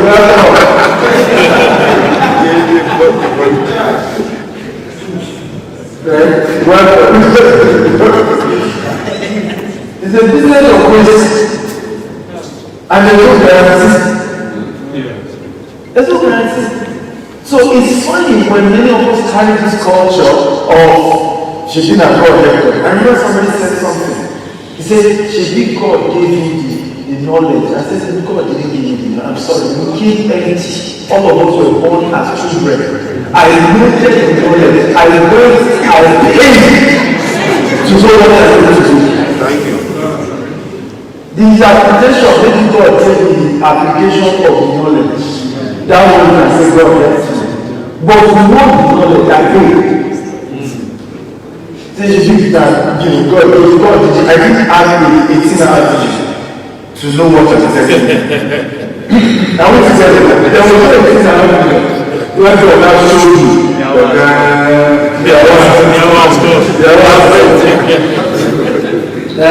No! Even becoming a billionaire, 2016, I carried that job. I said, this year, from this year onward, the people I will be listening to, and I'm not kidding you. Till today, the people are listening to them must be millionaires. It was a choice. And I'm tired of this level that I want to move to. So, just March that year, I was in Florida. 3 billionaires smoker in dollars. And that was the year I started that job. It was intentional. It wasn't by mistake. It wasn't by luck. You can follow the ladder by accident. You don't climb by accident. Thank you. You don't. You climb the ladder intentionally. But it's important to know that in dealing with high net worth people, you must do mood, you must understand pattern, you must sense, you must emotionally sensitive. Look at their mood, look at their demeanor. Try to understand what they are saying. Yoruba have this adage, so understand those dynamics to it. But we need to build emotional what? Intelligence. One of the emotional intelligence I have to build, I have a rule. If you are wealthier or more successful than I do, and we have an argument on the fight, I will never fight you. Because I also want to get to where you are. It was a choice. You may be wrong, but I can cut off the relationship, but I won't fight you. You can cheat me. The Bible says that the elders that cheat younger ones. You know why I started with that? And that was when God started blessing me. I didn't want to sow a bad seed into my success. A lot of people are successful today, but they sow a bad seed in their life. So you see people working with them who are taking peace, who are not loyal, all manner of crises. They sow deep in their life. When God gives them privilege to work with people who are ahead of them, these people will know what? Faithful. Am I making sense? So even though they got to the top, but people are not ready to go. So in the same season, I know the point of this. You saw one string of corn. Wow! You really were wrong. So that's why it now sounds as if it's not fair. Because what you are giving is more than what you sow. And you not even only do that, but you sow it. So make sure that you build that culture. So if somebody is successful, even if I feel cheated, I'll let it go. I'll let it go. Because I want to sow a good seed into my own success. Number 3, mentor partnership. Get a mentor. By every means, get a mentor. If you have to close down your business and go and work for somebody for 2 years, for 7 years, do it. If you have to empty your account, I've done it. To pay for a mentor, get a mentor. Get a mentor. Solve that business. You just Let me come. You have a lot of pain and regret, and not everybody is able to recover. Okay. May you not use 190 million that I need to divide energy. And this is 10. Do all this and how powerful. Oh, So okay. yeah, 9. I just finished spending over $100,000 and spending another because I'm working with some people in the US, some top guys in the US, just because of our US office. So I can have access. So they're not asking questions. And we start finding our US business. They give me access. So you pay your, or you start your, it's one of the two. But you must get a mentor if you go far. A mentor is a ladder, a mentor is a feather, a mentor is a father. Right? A man said, I got father because I climb on the shoulders of those who have gone ahead of me. Never underrate success. Even if, listen, we can be age mates, we are not like, we are not, we can be classmates, we are not like friends. In life, everybody determines their class. Can I say that again? You can be classmates, but we are not like friends. You can be age mates, but we are not grace mates. Everybody has a different grace. Run your own race. Are we together now? to stop this culture. It's called a scorning heart. We started together. If God has been telling me, go and say, I don't come. Teach me. It's that level of humility that God sees and used to lift people up. Are we together now? Those common success of other people because you are not there. Because you are not at their level. Celebrate what God is doing in their life and trust God that you will be the next. I know the beauty about success. It's like a brand new car. Right? Do you remember? You buy a Toyota Corolla 2008. Can you compare it to Toyota Corolla 2021? Yes. When you are the latest brand. Yeah. Thank you. The latest brand. And your recent success has its own style. You know, we have those money and use money. And when you use money comes, people also money they use it. Oh, this and you know you are trying, I want to use some money. And all those money I care. Now, wow. This small boy. Okay. That's what I want to do. So, I want to get them. But that's the beauty of success. So there's no point being jealous. One student in school,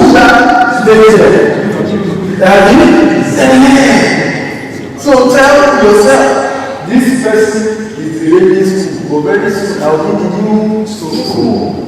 Oh, let me humble myself and then get a mentor. Look at your neighbor. Get it.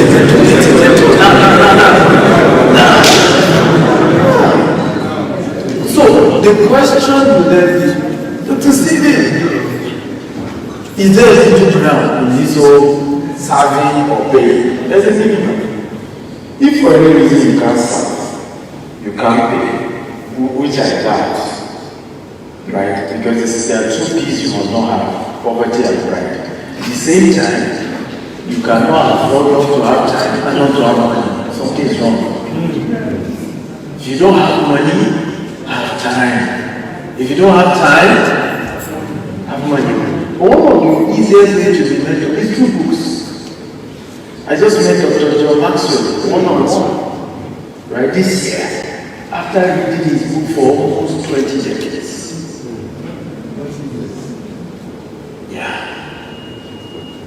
And I was sharing my story with you and say, wow, anything you need, Dr. Stephen, reach out to me. And therefore, anything. But when did the mentorship start? It started in books. So, I cannot afford $10,000 to join Dr. Stephen. I think that was mentorship. Start with a book of $47. If you cannot buy $47, will you buy $10,000? No, now. That is the basis, men and science. You live your science part-time. Help your faith part-time.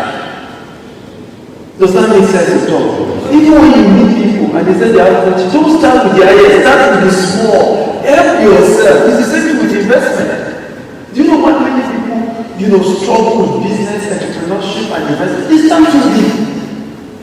Too big. Your first ever business, you put in $10 million. How? Too big. Start small. Are we together now? But if you start gradually, you begin to learn to absorb those. Are we together now? So don't meet successful people and say, I don't want to. I was at TVC and I was saying it. I said, Morari and Coach should tell me I don't want to. I said, but with information, their business is not less than 10 million in a month. That's our commission. Yes. There's some things I would be saying that is over there, the head of the people are talking to. And because they can't relate to it now, you can't. I don't know what for those who are over there, I have mentees that are mentor. Mohammed is one of them. Adeleke. What is Mohammed Adeleke? Me and you, how much have we shared? This year. This is May. I mean, 150 million. Right? Last year, he did almost $1 million. mobile whatever business is doing. I just supported him. So he can teach somebody who is still at that level of 1 million. Are we together now? Yes, I'm speaking over. I don't know that you guys are. I mean, you will be telling me things and I'm irritated. Like, sir, I'm doing pay that price. I spent 20,000 there. I just feel it's too expensive. Last year, Facebook advertising, I spent 70,000 US. Go on and you see the screenshot. So how will I connect with your 20,000? So that's why in mentorship there is phases. I want to get to start at your level, start with a book, move to a video. As God is growing your business, does that make sense? Is that now I'm going to afford it? You even host me at business class, everything. So how much? They go Amen. I'm a mentor. Any but move at your level. I won't let it happen. But by every means, a business and a what? An investment mentor. Your pastor will thank God for his life, but he's not a business mentor. Your imam will thank God for him, he's not a business mentor. Get a business mentor. Somebody already successful in the field that you're trying to go into, that can guide you. I started as a broker over a decade ago. See what God has done in my life. Am I not watching mentor for you as a broker? Does that make sense? For your pastor, he never have done real estate for the only mentor I have is my pastor. No. And some of you say, the reason I don't have mentor because all these people they ask for money. Your pastor too, but you know the prayer. That cannot be examined. Some of you have been attending this church. I've been attending my own church now for almost 20 years. There was a time, millions of guys are not. So, it's payment. So you can't equate it to business. And that's what people miss it. Because your pastor gives you audience, right? Without you having to pay. But you need to know you are still part of the ministry. What you do, even service, is still helping that ministry. Does that make sense to join in terms of a worker in church? So your pastor wouldn't wait till you pay him before he mentors you. But he's mentoring you in a spiritual aspect. You still need somebody to show you the business aspect. Even people are not still got it right. Apprenticeship. Still cost mathematical. I share a lot of cost mathematical. One of the people I can't wait to meet is cost mathematical. Standard 5 education.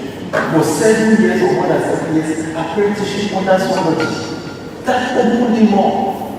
And that is a proof that poor education is not your problem. You are not poor because you didn't go to school.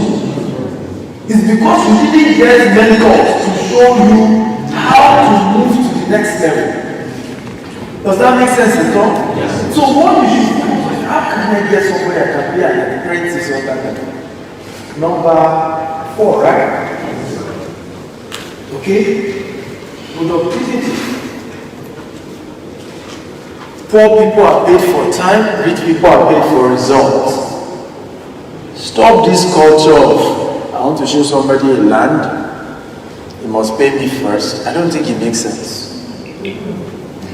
Just go show him and treat him so wonderfully well that he feels he owes you. That even if he doesn't buy, he will refer somebody. And if he doesn't buy, then he buy later. Stop cheapening yourself, saying, we need 5,000 for transportation, for fuel. Come on, guys. Poor people are paid for time, rich people are paid for results. That's why they earn more. You see people say, this world is not fair. It's true, this world is not fair.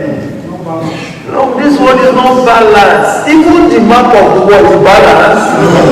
If you put that fair on this floor, will it stand? No, now. It's no balance. And the reason why it's no balance is that the person who is a billionaire, right, decided to do what we call delayed gratification. He paid more price. In 13 years, I've not withdrawn salary. And I'm on salary. I just keep putting it back to the business. I earn more from my coaching, my books, and other things that I do. Just so that so you will not hear one day I bought private jet and say, you can't help the poor. Why not make your own money and give everything to the poor? I mean, is there fight there? No fight now. Meanwhile, in 13 years, more than 5,000 kids have gone to school. Through my hand by the grace of God. We don't need to do this. I went together and I don't know you guys salvation. Does that make sense at all? But when I think I need to treat myself well, I deserve it. So the reason why people remain poor, they want to be paid for every time use. The reason why billionaires are billionaires that no, they say when I get the result, pay me. So they are eventually paid more. So many times you don't know you are shortening yourself when you are wanting to be paid for every time. Because all these are not more results. Shouldn't I get more? But remember that you have already fixed yourself into that I am working here every month, this is my salary. You see how you should pay yourself. So even if I did more than is due to I will still be paid what we have. But if I say no, hold on to money. When I get the result, baby, that way is able to earn more. Are you learning at all? Yes. Are you getting value? Yes. So that's the culture. So when you're a broker, focus on the result. If the customer eventually buys, if the customer is eventually happy that they got him what he needed, you will see your reward there. But that's the culture. That's how to do well. That's how to move forward. I hope we are building a new breed of brokers. That they say, no, we only want Gtexthomes broker. You are a Gtexthomes broker. If you are not, I'm not doing it. Right? Because they know you are an excellent species of brokers. Right? You also the ones that sometimes you see people fighting them. Those are agents. I'm the primary agent. No, I'm the secondary. I'm the tertiary. We don't do that. We are people of class. I want to tell you, we don't do that. We're people. From day one, we clearly need this whole thing very transparent and easy. So what we do at Gtexthomes, we sell estates, we sell houses, we have academia, which is a green and smart loan. We sell landed properties, and we give 10% direct commission, 3%, 2% direct. And what we do is easy for you to relate with us. There's no fighting here. You bring the customer buy, you pay your commission. There's no primary, secondary, tertiary. We are putting modernization to this whole agent system. Does that make sense at all? We are not agents, we are brokers, we are middlemen between the buyer and the seller. We are educated, we know the product, we understand the product very well, and we are consultants and like you guys are advisors to our clients. We want the best for them, we want them to get the best product, and we are there to cancel them. And like I said in the first session, the lowest form of sales is when you are selling based on discount. It's the lowest level. Right? Cheap product, cheap. No. Good salespeople are focused on customization, they are focused on value, they are focused on products that are very exactly the customer, not the cheapest, not the. Because I see a lot of people buying that no, it's cheap. That's the that doesn't show how sophisticated you are. Right? You will know you are sophisticated because, for example, Jesus and I'm proud of it. Land that other people are selling for 500,000. We don't sell for less than 2.5 million. You know why? We're selling service plot. Can everybody say service plot? Service plot. We will fence your land. We will do the roof. We will do lights. I'm even already playing out all the efforts with some of this process because it's a lot of money. Even more than what we are charging. I want to get it now. So we don't just do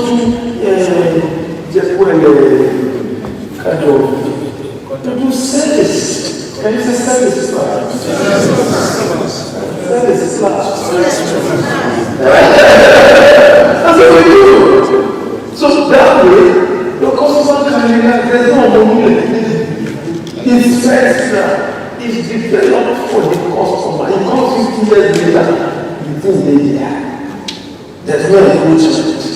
Isn't that better? That is what you say, man, very cheap, fight for the house. Fight, you don't know what you spend money. 2 years later, where is my land? You didn't pay. They sell one land to 20. And the good way is better than a silver. Do you know that for the rest of the person that keep doing that, I bought down the property to this person. I was not in the when I heard it. But the property they need. Nothing happened. Why do you think we have a good name? There are 98% of our customers never saw the property before them. Some of them told me to come. And then the thing is, even in a better location than they imagine that God will bless your boss or whatever it is. That money has his benefit. That's why our staff are proud working with us. Not the one that will, put corner, face to me just so that they buy. The best deal, I want you to write it, is the one that never happened. Sometimes the best deal is the one that never happened. I don't know if you have got this value today. Come on, clap for yourself for coming. So we're going to welcome our guests, speakers. I'm going to take questions from you. If you have questions, just raise your hand. Let's see. You have questions. But I think you clap better than you really don't want to. Come on.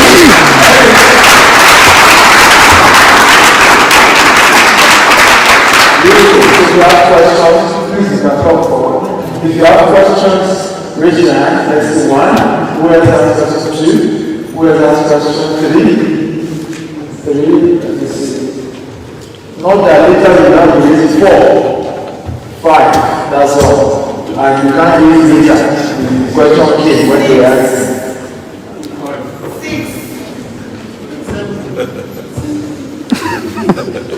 I will take 6 because we have to be here at exactly 6. I need to take my guest for dinner. And we will be here or we transfer. Anyway, difficult to know a man of class. Which one is your friend? Are we sure? You like it? I prefer transfer though. You prefer transfer. See now, she said anyone. Don't be humble. Okay, go to transfer. Because they've been working all day, right? I think they should have a good dinner. So any class is done more time. Spending your day and sharing with all of us. So we take number 1. The number 1 is your hand. Okay, only there is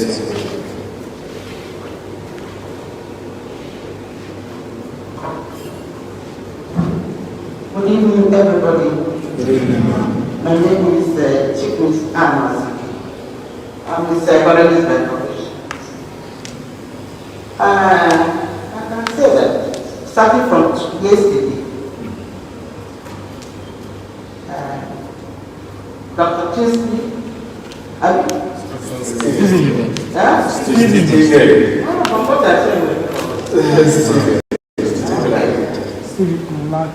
love what you say. 1, empowerment. 2, everybody should have a roof, shelter, as you have abroad. You stay where you can afford. I suppose that when you have more money, you go to another room. Then if you have money, you come back. But I like what you said. With the federal government, that's question mark here. So where I'm heading, everybody should have a roof, empowerment. The roots of the problem in Nigeria, unemployment. You see all these things that they're all youths, prisoners, that do that. So I have my NGO. I work with these unemployed drivers. I cry. Because when I came back from England, I first appointment 81. He said I scored very well, which is correct. You select where you want to. Higher institution, custom, or the other one. I prefer to go and lecture. And when it came to the house, furnished, the next thing was we are giving a car. But you see a graduate now, who work from Malaya, Kanu, the federal secretariat, to pay for a job. Where I'm heading to, you see this thing you did today. If you had about 100 unemployed graduates, what I mean by unemployed, you need to see where the children are staying. 10, where they can bet. You talk about the grammar, Madam Bishop, and the psychology, yeah. Everything you talk without money, no way. You have to put their stomach. So there's always ask the teacher. The Lord is good all the time. But I never trust as much in the Lord will bring. You have been talking my stomach. I get my point. The young graduates, you can get about 1,000. You talk. We did something like that. I called somebody. Do you know what I said? If you don't have 5,000, 10,000, give them. They can be at 10 in the room. I asked some of the boys, I'm proud to be a new woman. They can do anything to get money. I said, you know that bush market? Malaba, you know we have a bush market. Those who know, you have heard about bush market. And so we are going to give you 20,000 naira. You go to the market. Before you go to the market, you have to go to the bush, isn't it? You go to the bush where they are bringing cassava from the farm. You come out, come there to sell it. One of the boys, Madam, did they write a graduate here? I said, no. Forget about it. I have my canvas. I said, I need back the money in 5 months. Madam, 2 days I'll give it back the money. You know, they went inside the bush where they are bringing cassava, the pots. They come out and sell. Because of time, man. Yes, that's what I know where I mean. What I'm trying to cut short is how they make money because you give them naira. They know what to do, they will value. Because you will have a very good project. What I'm trying to ask, how can you empower, you mentioned empowerment, yes? And young graduates, right? Huh? Young graduates. Yeah. Good. Unemployed, yeah. Unemployed graduates. Right. If you have that's what we are doing. You know, if you have, because of time, if you have a project that you want me to come and address young graduates, right, you can work with my team. If there's time, I will come. But that's what we are doing. A lot of people are here are young graduates. We did training who don't have a job. I mean, because they look good, there's over 1,000 people in Lagos Landmark Event Center. Many of them young people, no job. The person holding the mic works with me. He joined us as a young graduate. He's been earning a lot, you know, being a property broker, working in our system. And we have over 5,000 people who have gone through this program. Many of them are jobless, but today they are making money. Okay, good. You have answered my question. Beautiful. So that is,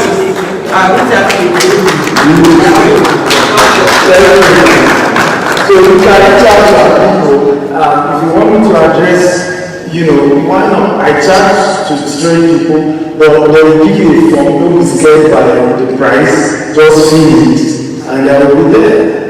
Okay? I'll be there. Somebody is inviting me to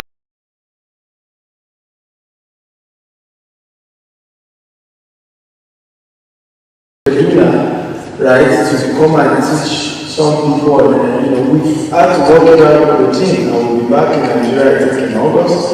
And we've agreed in August when I come, I'll be there. For somebody to put his money and do this training, and when I was on AIT, did I say those who have job only should come? It was open to everybody. Right? So you don't have it's even those who have job who should have showed up. Right? So, and we need to also be careful when we're trying to help people. Because some people don't want to be helped. Right? They don't want to, so we don't need to. A lot of our young people have the mind of their own. Because I just with a lot of people in the diaspora, they will tell me, my brother, he needs a job. Hey, help me. My brother, he needs your training. I say, man, does he want the training? There are people in the diaspora who are spending dollars to pay for my training to send their relatives. Those people didn't show up. Some showed up during break time, they left. So my auntie, she should have given me the cash. I know what I was doing. So you have to empower people based on their willingness to be empowered. Right? Moses was sent to the children of Israel, but we forgot there were the same children of Israel who were saying that they kill somebody. So in the process of trying to help people, you have to be careful. Else you will be seen as the enemy. As far as that process. I said a lot of people share with me on social media. If you call yourself a billionaire, you are not helping anybody. For God, you have to owe you money. I don't owe you. Nobody knows you. You owe yourself everything. In this country, I track my first training in Abuja to show you the kind of heart I have. First training I did in Abuja. My now told myself as a master. He shall be said, he was the one that organized it. We couldn't even pay for more.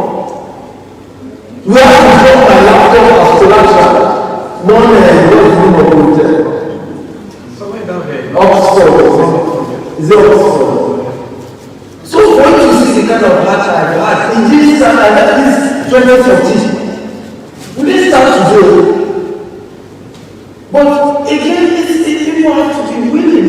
Nobody owns you. I wasn't dashed. I tried when I needed to try. I entered Mulu when I needed to enter Mulu. I pasted posters across. Right? It was it. So young people also need to be told that you have to be hungry to be successful. Hungry. Another young man, he has 500,000 in his account. He's playing, he's watching EPL. I'm playing better Nigeria with his money. I'm betting his life away. So we have to also face those conversations. Nothing of value is free. Young people have to also step up. You were born for such a time as this. The crisis of Nigeria required that you and I young people find a solution. How old was Awolowo? How old was Zik? How old was let's even start with the forefathers, which are not the they were young people. They were in their 30s, 40s when they started the champion league. It's just that later we knew them in their later years. But they started Professor Olisho started at 27. Right? And go watch the story in the 84. I watched one story 84 of Yeka Mwini. She was a reporter. Definitely she was a reporter. 1984, you saw that video. It was as if she's talking about today. Same thing. Nothing changed. Same thing. She was saying, the military are likely to come over. People are worried. Corruption everywhere. It was Londoners that they were just giving positions to. Go watch that video, you see. Just like today, this thing hasn't changed. How long is the letter around now? So we are born for such a time as this. We are supposed to fix the problem of Nigeria at our level.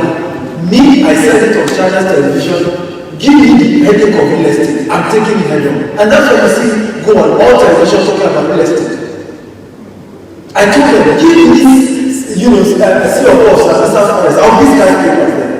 I've seen it all. I tell you, but that's the attitude we all need to bring into the table. That my sector, I'll be the best. Yes. My own sector.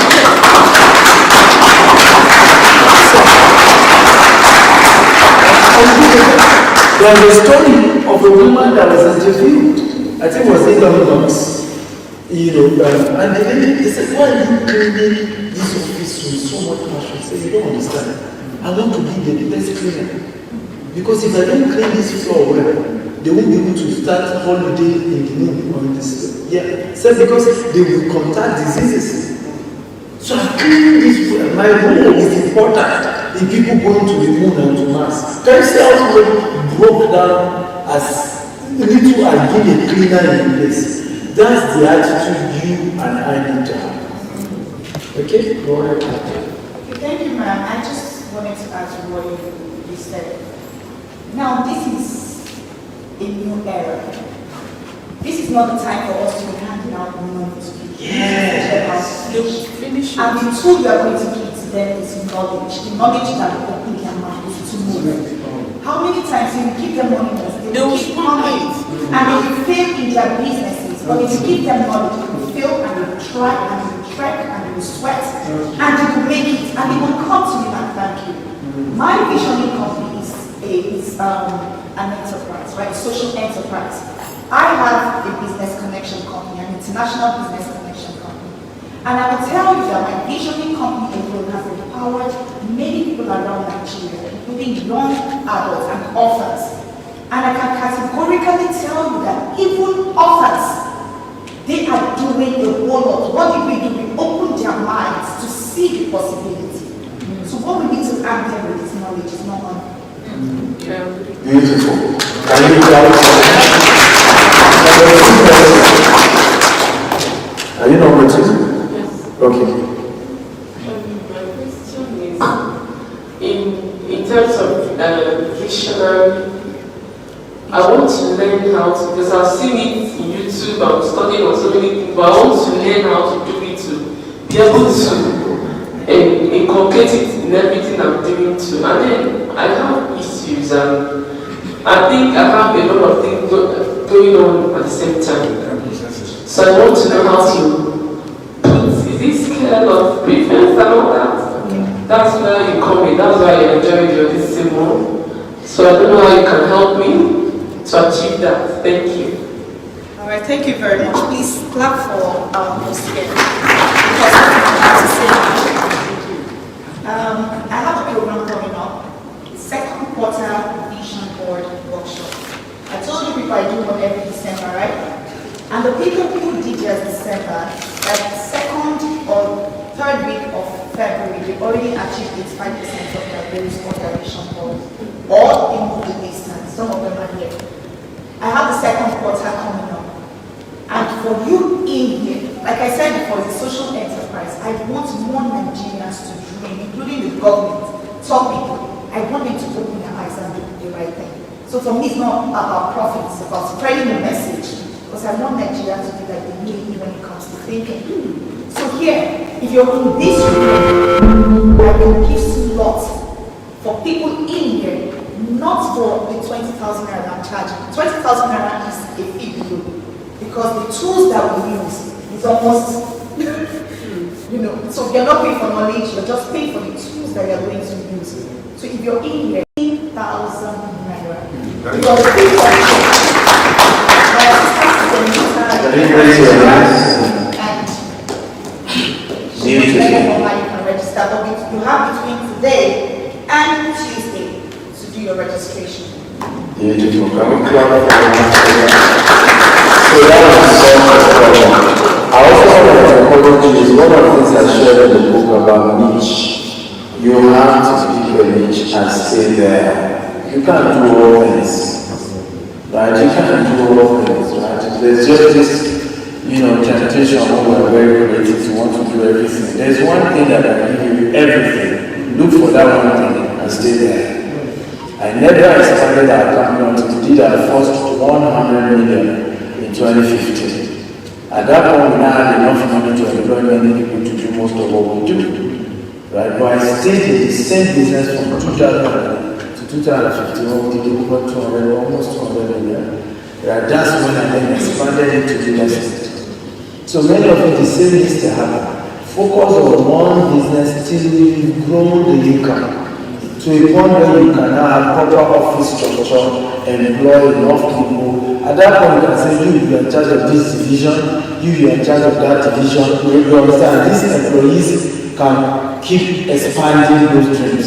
But for you to still not have enough that you are making, and you are already spreading yourself into 20 business like Dr. Stephen, you do not know the administrative staff alone are 90 people in Gtexthomes. What did I call it? 90 people. Right. In Dubai, in Abuja now, it's massive.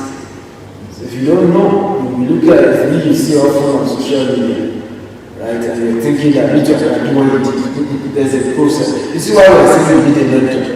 Because a mentor then helps you to see the back end. Can I say back end? What you often see is the front end. Right? Somebody comes, present, you say, oh, you need to know the back end of every business. And that's what really gives it that success. Does that make sense? So short down anything, short it down, short it down. Number 3. Good afternoon, everybody. Good afternoon. My name is Prince Olugumi Otosi.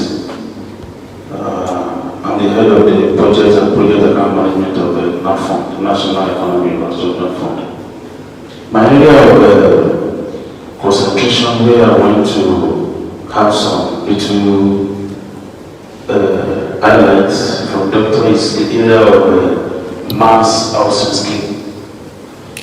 I believe the Gtext has a name and has created a name.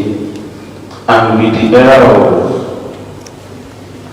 making people to have a house on their head, I believe Gtexthomes wants to have a kind of platform that is going to create an environment for people to have mass housing opportunity from your organization. I believe in that because most of the schools around you see in Nigeria today during the Babas Bill were able to acquire houses based on owner occupiers. That was one of us, just so all the human practice on clerks, everybody in the ministry, NTR agencies. So, based on that, they created some mass access scheme through the FCT, but at the end of the day, they use that avenue, all the developers use that just to enrich themselves in a way that even a director cannot even afford a house that they can pay 30 or 40 million for. Even his entitlement cannot take care of it in 35 years of his visa services. So, based on this, what is the plan? Or did I have a plan in making sure that they have a robust and sound amount access scheme that can be able to assist the public? Already they are key into the platform only. We are friends on my name long ago, maybe you might have forgotten, but I would like if that issue of mass access is addressed and can be key to your program.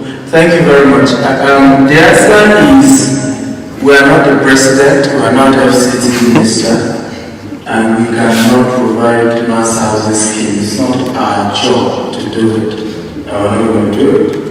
You know, I learned this many years ago from Reverend Sam. He said, God told him, you are trying to become El Shaddai. El Shaddai is what you are doing. Right? I am not El Shaddai. You know, and so there is no way the private sector has the capacity to provide mass housing. It's not possible. Right? It's not possible. What can work is what I said on TV. You need the CBN to work with the commercial banks. Even for CBN to roll out accounts, right? To tell the commercial bank, once somebody brings 10% of the house he wants to buy, give him the rest of the money. And you, the bank, still own that property, so you can move it and be living there and be paid. If you default, you chase him out, sell the house at an auction. That's what can work. And I'm not CBN, the last time I checked, and I don't want to commercial down here. Right? So it's important that we Nigerians begin to put the burden to the people who are in charge of it. Right? We do a lot of this. You see something and all you Nigerians should do something about Nigeria. It's not their job. Right? So let's start holding the people accountable who need to do the job. I mean, on social media, if you know the pressure many of us put on private individuals, your uncle, your auntie, and if you put out of that pressure on President Buhari, you will change this country. If you put out of that pressure on the National Assembly, this will change. And just, do it. If you know, you send the next, almost everyone, Uncle, don't forget what you promised me. Uncle, don't forget what you promised me. Uncle, don't forget. If you do the same to people, they will change. But we need to say, no, it's private sector, it's private individuals. It's not my job. The little I can do is to develop the sector like this one I'm doing with brokers. If we have more brokers, more money will come into that sector, more private developers will come in, more houses will be built. At some point, there will be too much supply that demand. Naturally, the developer will do what? Crash their price. Do you stand to deepen the system? But for that to happen, you grow a professional broker, not the ones that are flying about selling fake properties. Right? So that's the one I can do. That one is in my power to do. 100,000 brokers in 5 years, I can do that. I don't need government permission. I don't need subscribers. I just need to go on TV and say, if you want to learn how to become a broker, come for my conference. As simple as that. I'm doing that, and that's what I will continue to do. God bless you. Yes. Thank you. So, also in answering this question, I would say this. You see, the concept of mass housing, one is meant to be a government initiative, right? And the government ordinarily should give it to the private sector to run. But you see, the challenge we have, because our country is a beautiful country, the challenge we have is that everything becomes monetized. Yes. That's the challenge. When the former President of Australia came up with this initiative to sell government properties to civil servants, it was fantastic because he wanted civil servants to own houses, right? Now, in order to ensure that there is continuity, they decided to open up certain areas in Abuja. That's when he opened up the Gogoma, right? And decided issuing what we call mass housing letters of intent, right? The essence is that he gave it to developers so that every civil servant, or an average Nigerian, will be able to afford houses in those areas. But what do we have today? If you want to buy a mass housing plot or document, even a letter of intent, what you see is 3 billion, 2.5 billion, 4 billion. Yes. So the question is, how many developers can even afford that? Developers, so we're not even saying... Yes, so how many developers can... So at the end of the day, you realize that if I pay as high as 2.5 billion to 3 billion for a property, how can it be afforded? Why can I receive it? So it's not the developer that is the problem. So it's a systemic problem. So for those of us who are in government, and you have the ability or you have a connection on the network to change things, give it to the right developers. Initiate letters of allocation that will get to the right hands so that it can be affordable to everybody. And I think that's the way to go about it. Yes, thank you. Yes, I quite agree with you, sir. But that's why the more reason why I achieve this idea is that I believe doctor has the capacity and how do I put it? In the way that we can have a board arrangement with government. They have a very sound platform. They have a very fantastic opponents in the business that we monitoring long ago. We need people like him. But you are I have prayed this prayer many times. Lord, help me to accept what I cannot change and to change what I can change. You and I I do not have the power to do nothing about what we have said now. You are not the president, I am not the minister, right?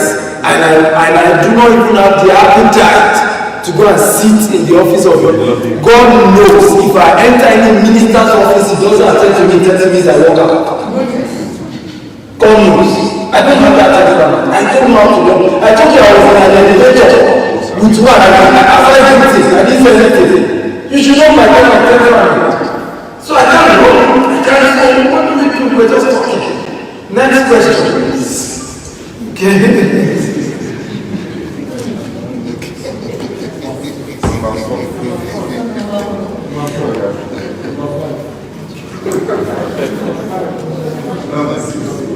Hello everyone.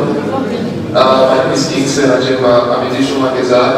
I gave me a few minutes ago, so I just have to I want to ask a question. I think that question might have been answered earlier if I came, but it's just one. So I want to know number one, how does one identify as a Gtexthomes property broker? That's number one. We came late. And number two. Just as a question, please, and I record No more second. Your time is up. So, all of you visit www.portal.gtexthomes.com and you can register to become a broker with our company.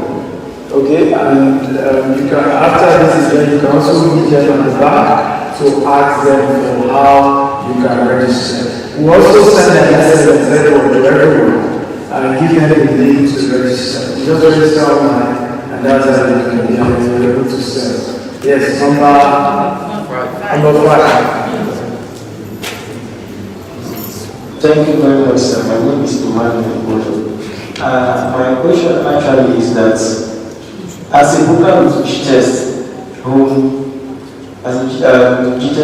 when you sign up with Gtexthomes, then you want to sell. Is it possible for the broker to see the properties like what Mr. Emperor said that you can go there and see? Absolutely. In fact, tomorrow we are doing the groundbreaking of our Jasper Gardenia, our housing scheme in Airport Road, tomorrow. The time is what time? 11.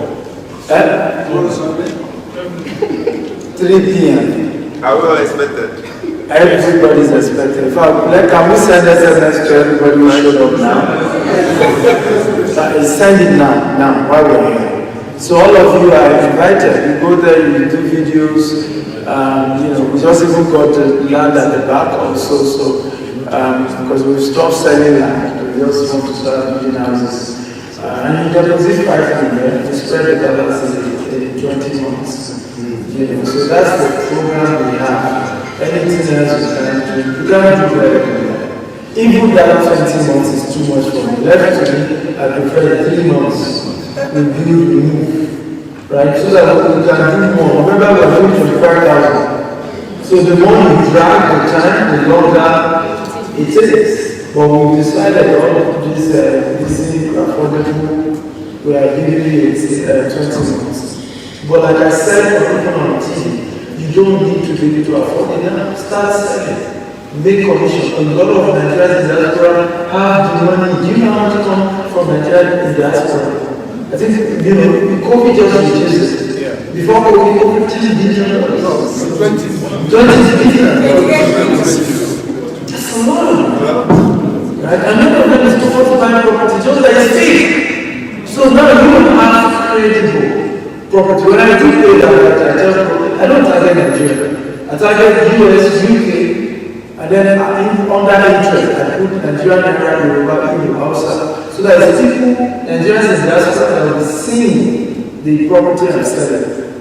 But that way, I'm dealing with people who can afford. But gradually, in no time, you've made enough commission to pay for your job. Can you raise up your job? Is here, he owns a property in our estate, and he started as a broker with us. Can you clap for him?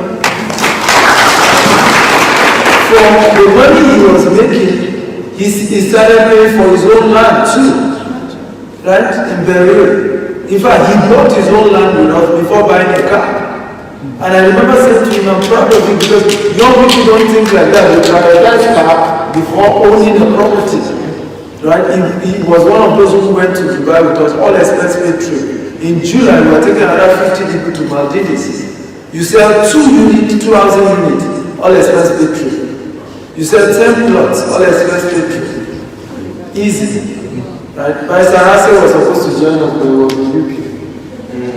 You are in UK. Master. So he obviously will go to there to my place. You have to look at the lawyer so that they arrest something there. He can bail us out. Right? So there's a whole lot Gtext does for our brokers. There's a whole lot. Once you join the group, you'll be added to a WhatsApp group and you'll be given all these information. If I don't just get a good phone that has enough memory. Because some people join and they leave because flyers, videos, content, they don't have space on their phone. So you will, as long as you join the WhatsApp community, you have enough information. And tomorrow, let's meet at Lume together. We'll send us, let's all do video. When you get there, like you can do video. And life here, this is a legit property. This is not story. This is not home. You don't need to be in Nigeria. Every customer will send their documents to them. Every customer we send via DHL, we partner with DHL.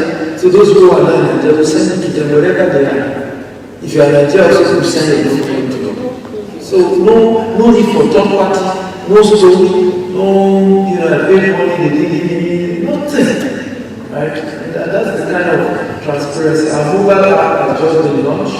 So your customer can even monitor everything, they have push notifications. We just I'm proud of this.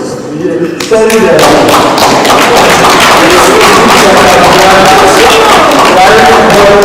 but I'm proud of what you did.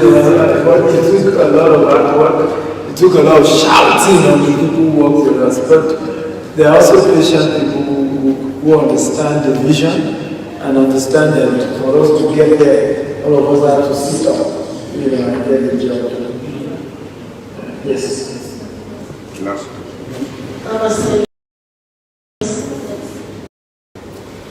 Well, I want to say thank you for this opportunity. I'm glad to be here. Most of the questions I have to hear with you have been answered already. The only one I want to ask is, sorry, my name is Pastor Tina. The only one I want to ask is there a dream for mortgage houses? Yeah. And then how long if there is plan for that? Thank you very much. We don't have a mortgage program that we worked on because one of the things we realized is that some of these mortgage licenses we just get license, they really don't have the capacity, they throw people in trouble. Remember CBN also told us about mortgage banks. So what we've done is to say you can deposit 5 million, right? And you spread the rest 18 months. When you start, you can go and take a mortgage bank. I went together and say, I have this, program, this day and can you help me pay? Right? And you work with them absolutely. We work with any mortgage bank. But for us to say we identify with this, we've not found a credible one yet.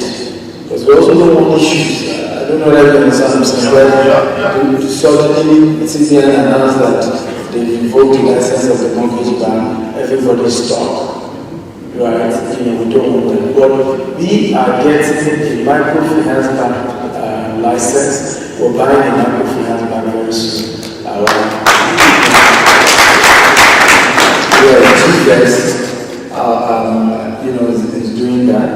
And gradually, we're hoping we can move into that sector. So maybe someday we have our own, mortgage bank or even microfinance bank that can give people loan and handle those kind of things. We're also trying to, very soon we are getting our first revenue license. So we're expanding to other sectors, gradually, as God is empowering us and helping us. Okay? But for now, we have to also be careful.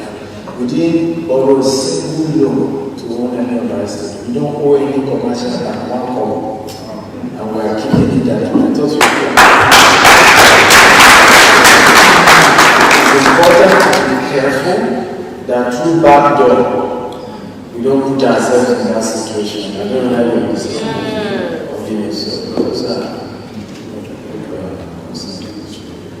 I think we've answered all the questions. So I'm going to allow our speakers one final statement before we wrap up for the day. So, ladies first, one. No, let's not really come first. Ibuka was on fire. Can we do that?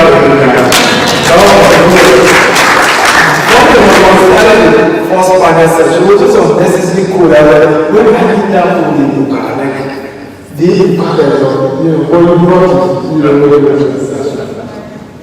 Good evening, everyone. I'm happy to be here, and I want to urge you that you didn't come here to waste your day.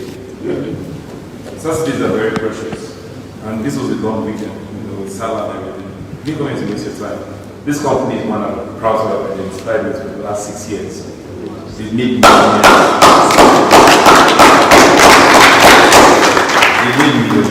And everybody can take a slice of this. This is a 13 trillion naira market every year. People buying lands. In Abuja, that's what you have. You have government and you have real estate. Yes. That's what you have. Yes. So you have to take your own share. And this has been giving you a kind of platform that makes it easier. Other developers will tell you they want to pay 5%, but giving 15%. Right? Take advantage of it. Take all your lessons, read through them, and hope to see you tomorrow. Thank you. Okay, let me round by telling you another story. Right? I met someone who told me that he got to this town in 1986. They were the first set of civil servants when HT was created. And he told me while my friends were buying stocks and shares, I was buying them. And he said to me, at that time, we even get a loan from the government to buy them. Right? He's retired now. And he told me when he was about retiring, he wanted to go into the downstream sector of the oil and gas industry. And he negotiated a deal. And that deal failed. You know, Dr. Claire said something that there was something he said that something about things that failed or something. The best deal. Yes, sometimes the best deals are the one that never happened, right? And that was the story. He said an agent. I won't mention his name because he's now very popular in the real estate market. I'm sure some of us might even have sold his land.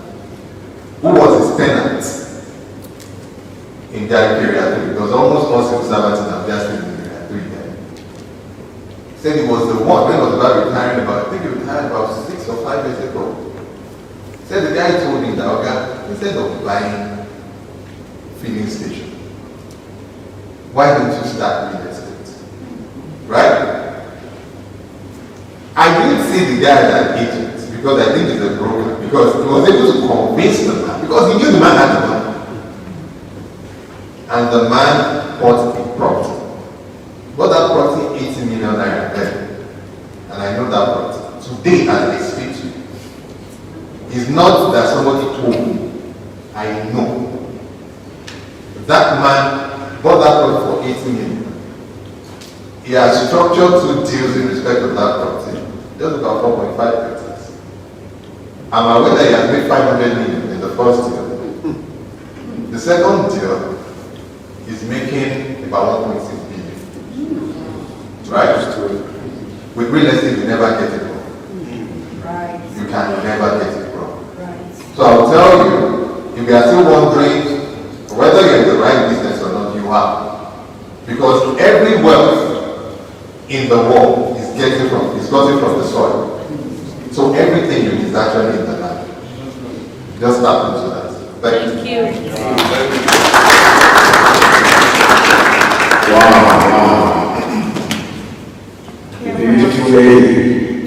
So I'm going to close by just saying about a woman who was blind and deaf. But she did remarkable things and she left a mark. But she said one thing, she said the worst thing, the only thing worse than being blind is having sight without vision.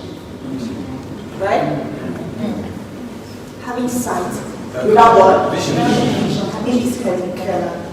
Read more about her. She's no longer alive. Read about her, you know what I'm talking about. Helen what?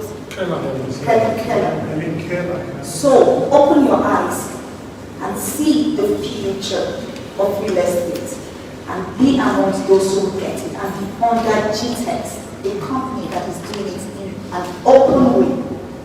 Open your eyes and see and move with the drivers. Thank you very much.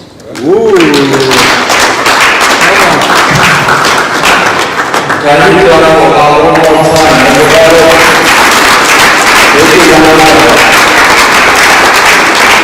Everybody shout, Mr. Ibuka, thank you! Mr. Ibuka, thank you! Mr. Rasi, thank you! Mr. Rasi, thank you! Beautiful, say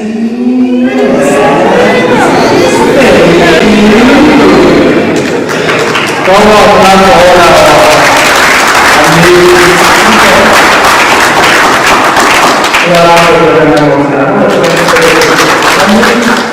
tomorrow, like I said, 3 p.m. meeting, they're going to send you, I believe SMS should be out by now.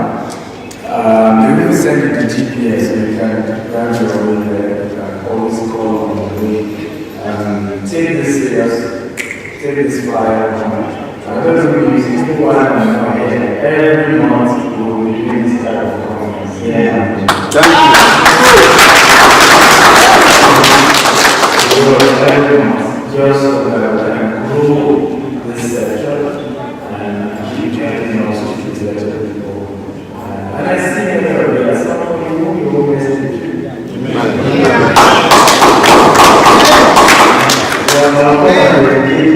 Amen.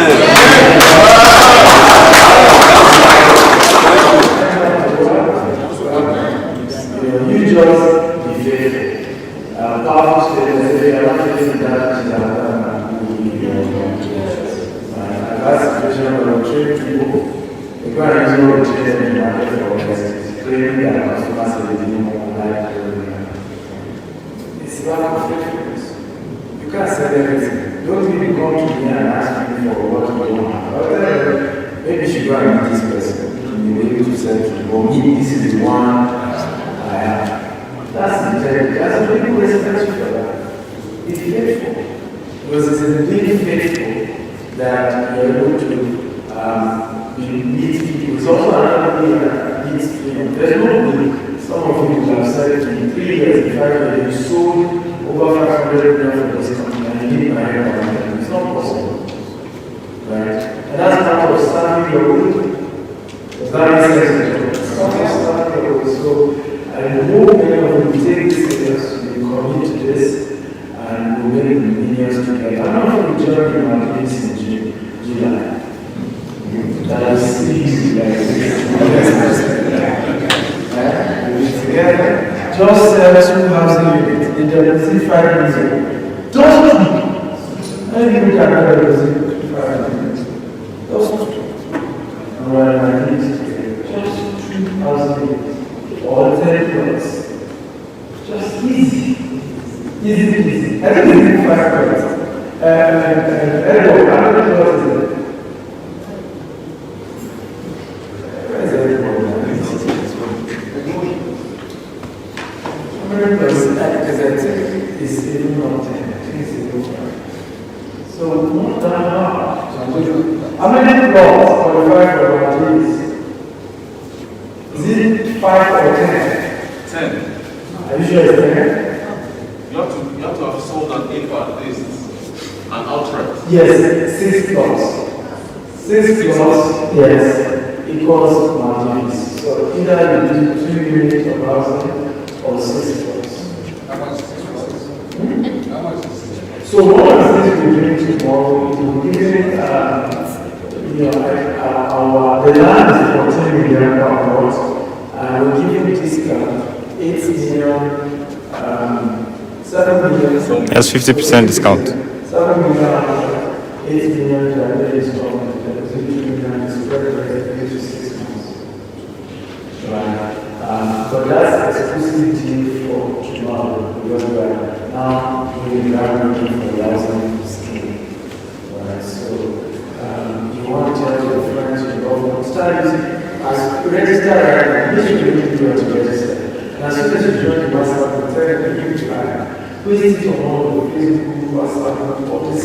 You know, discover everything, all the groups you want to talk about, share them and say that.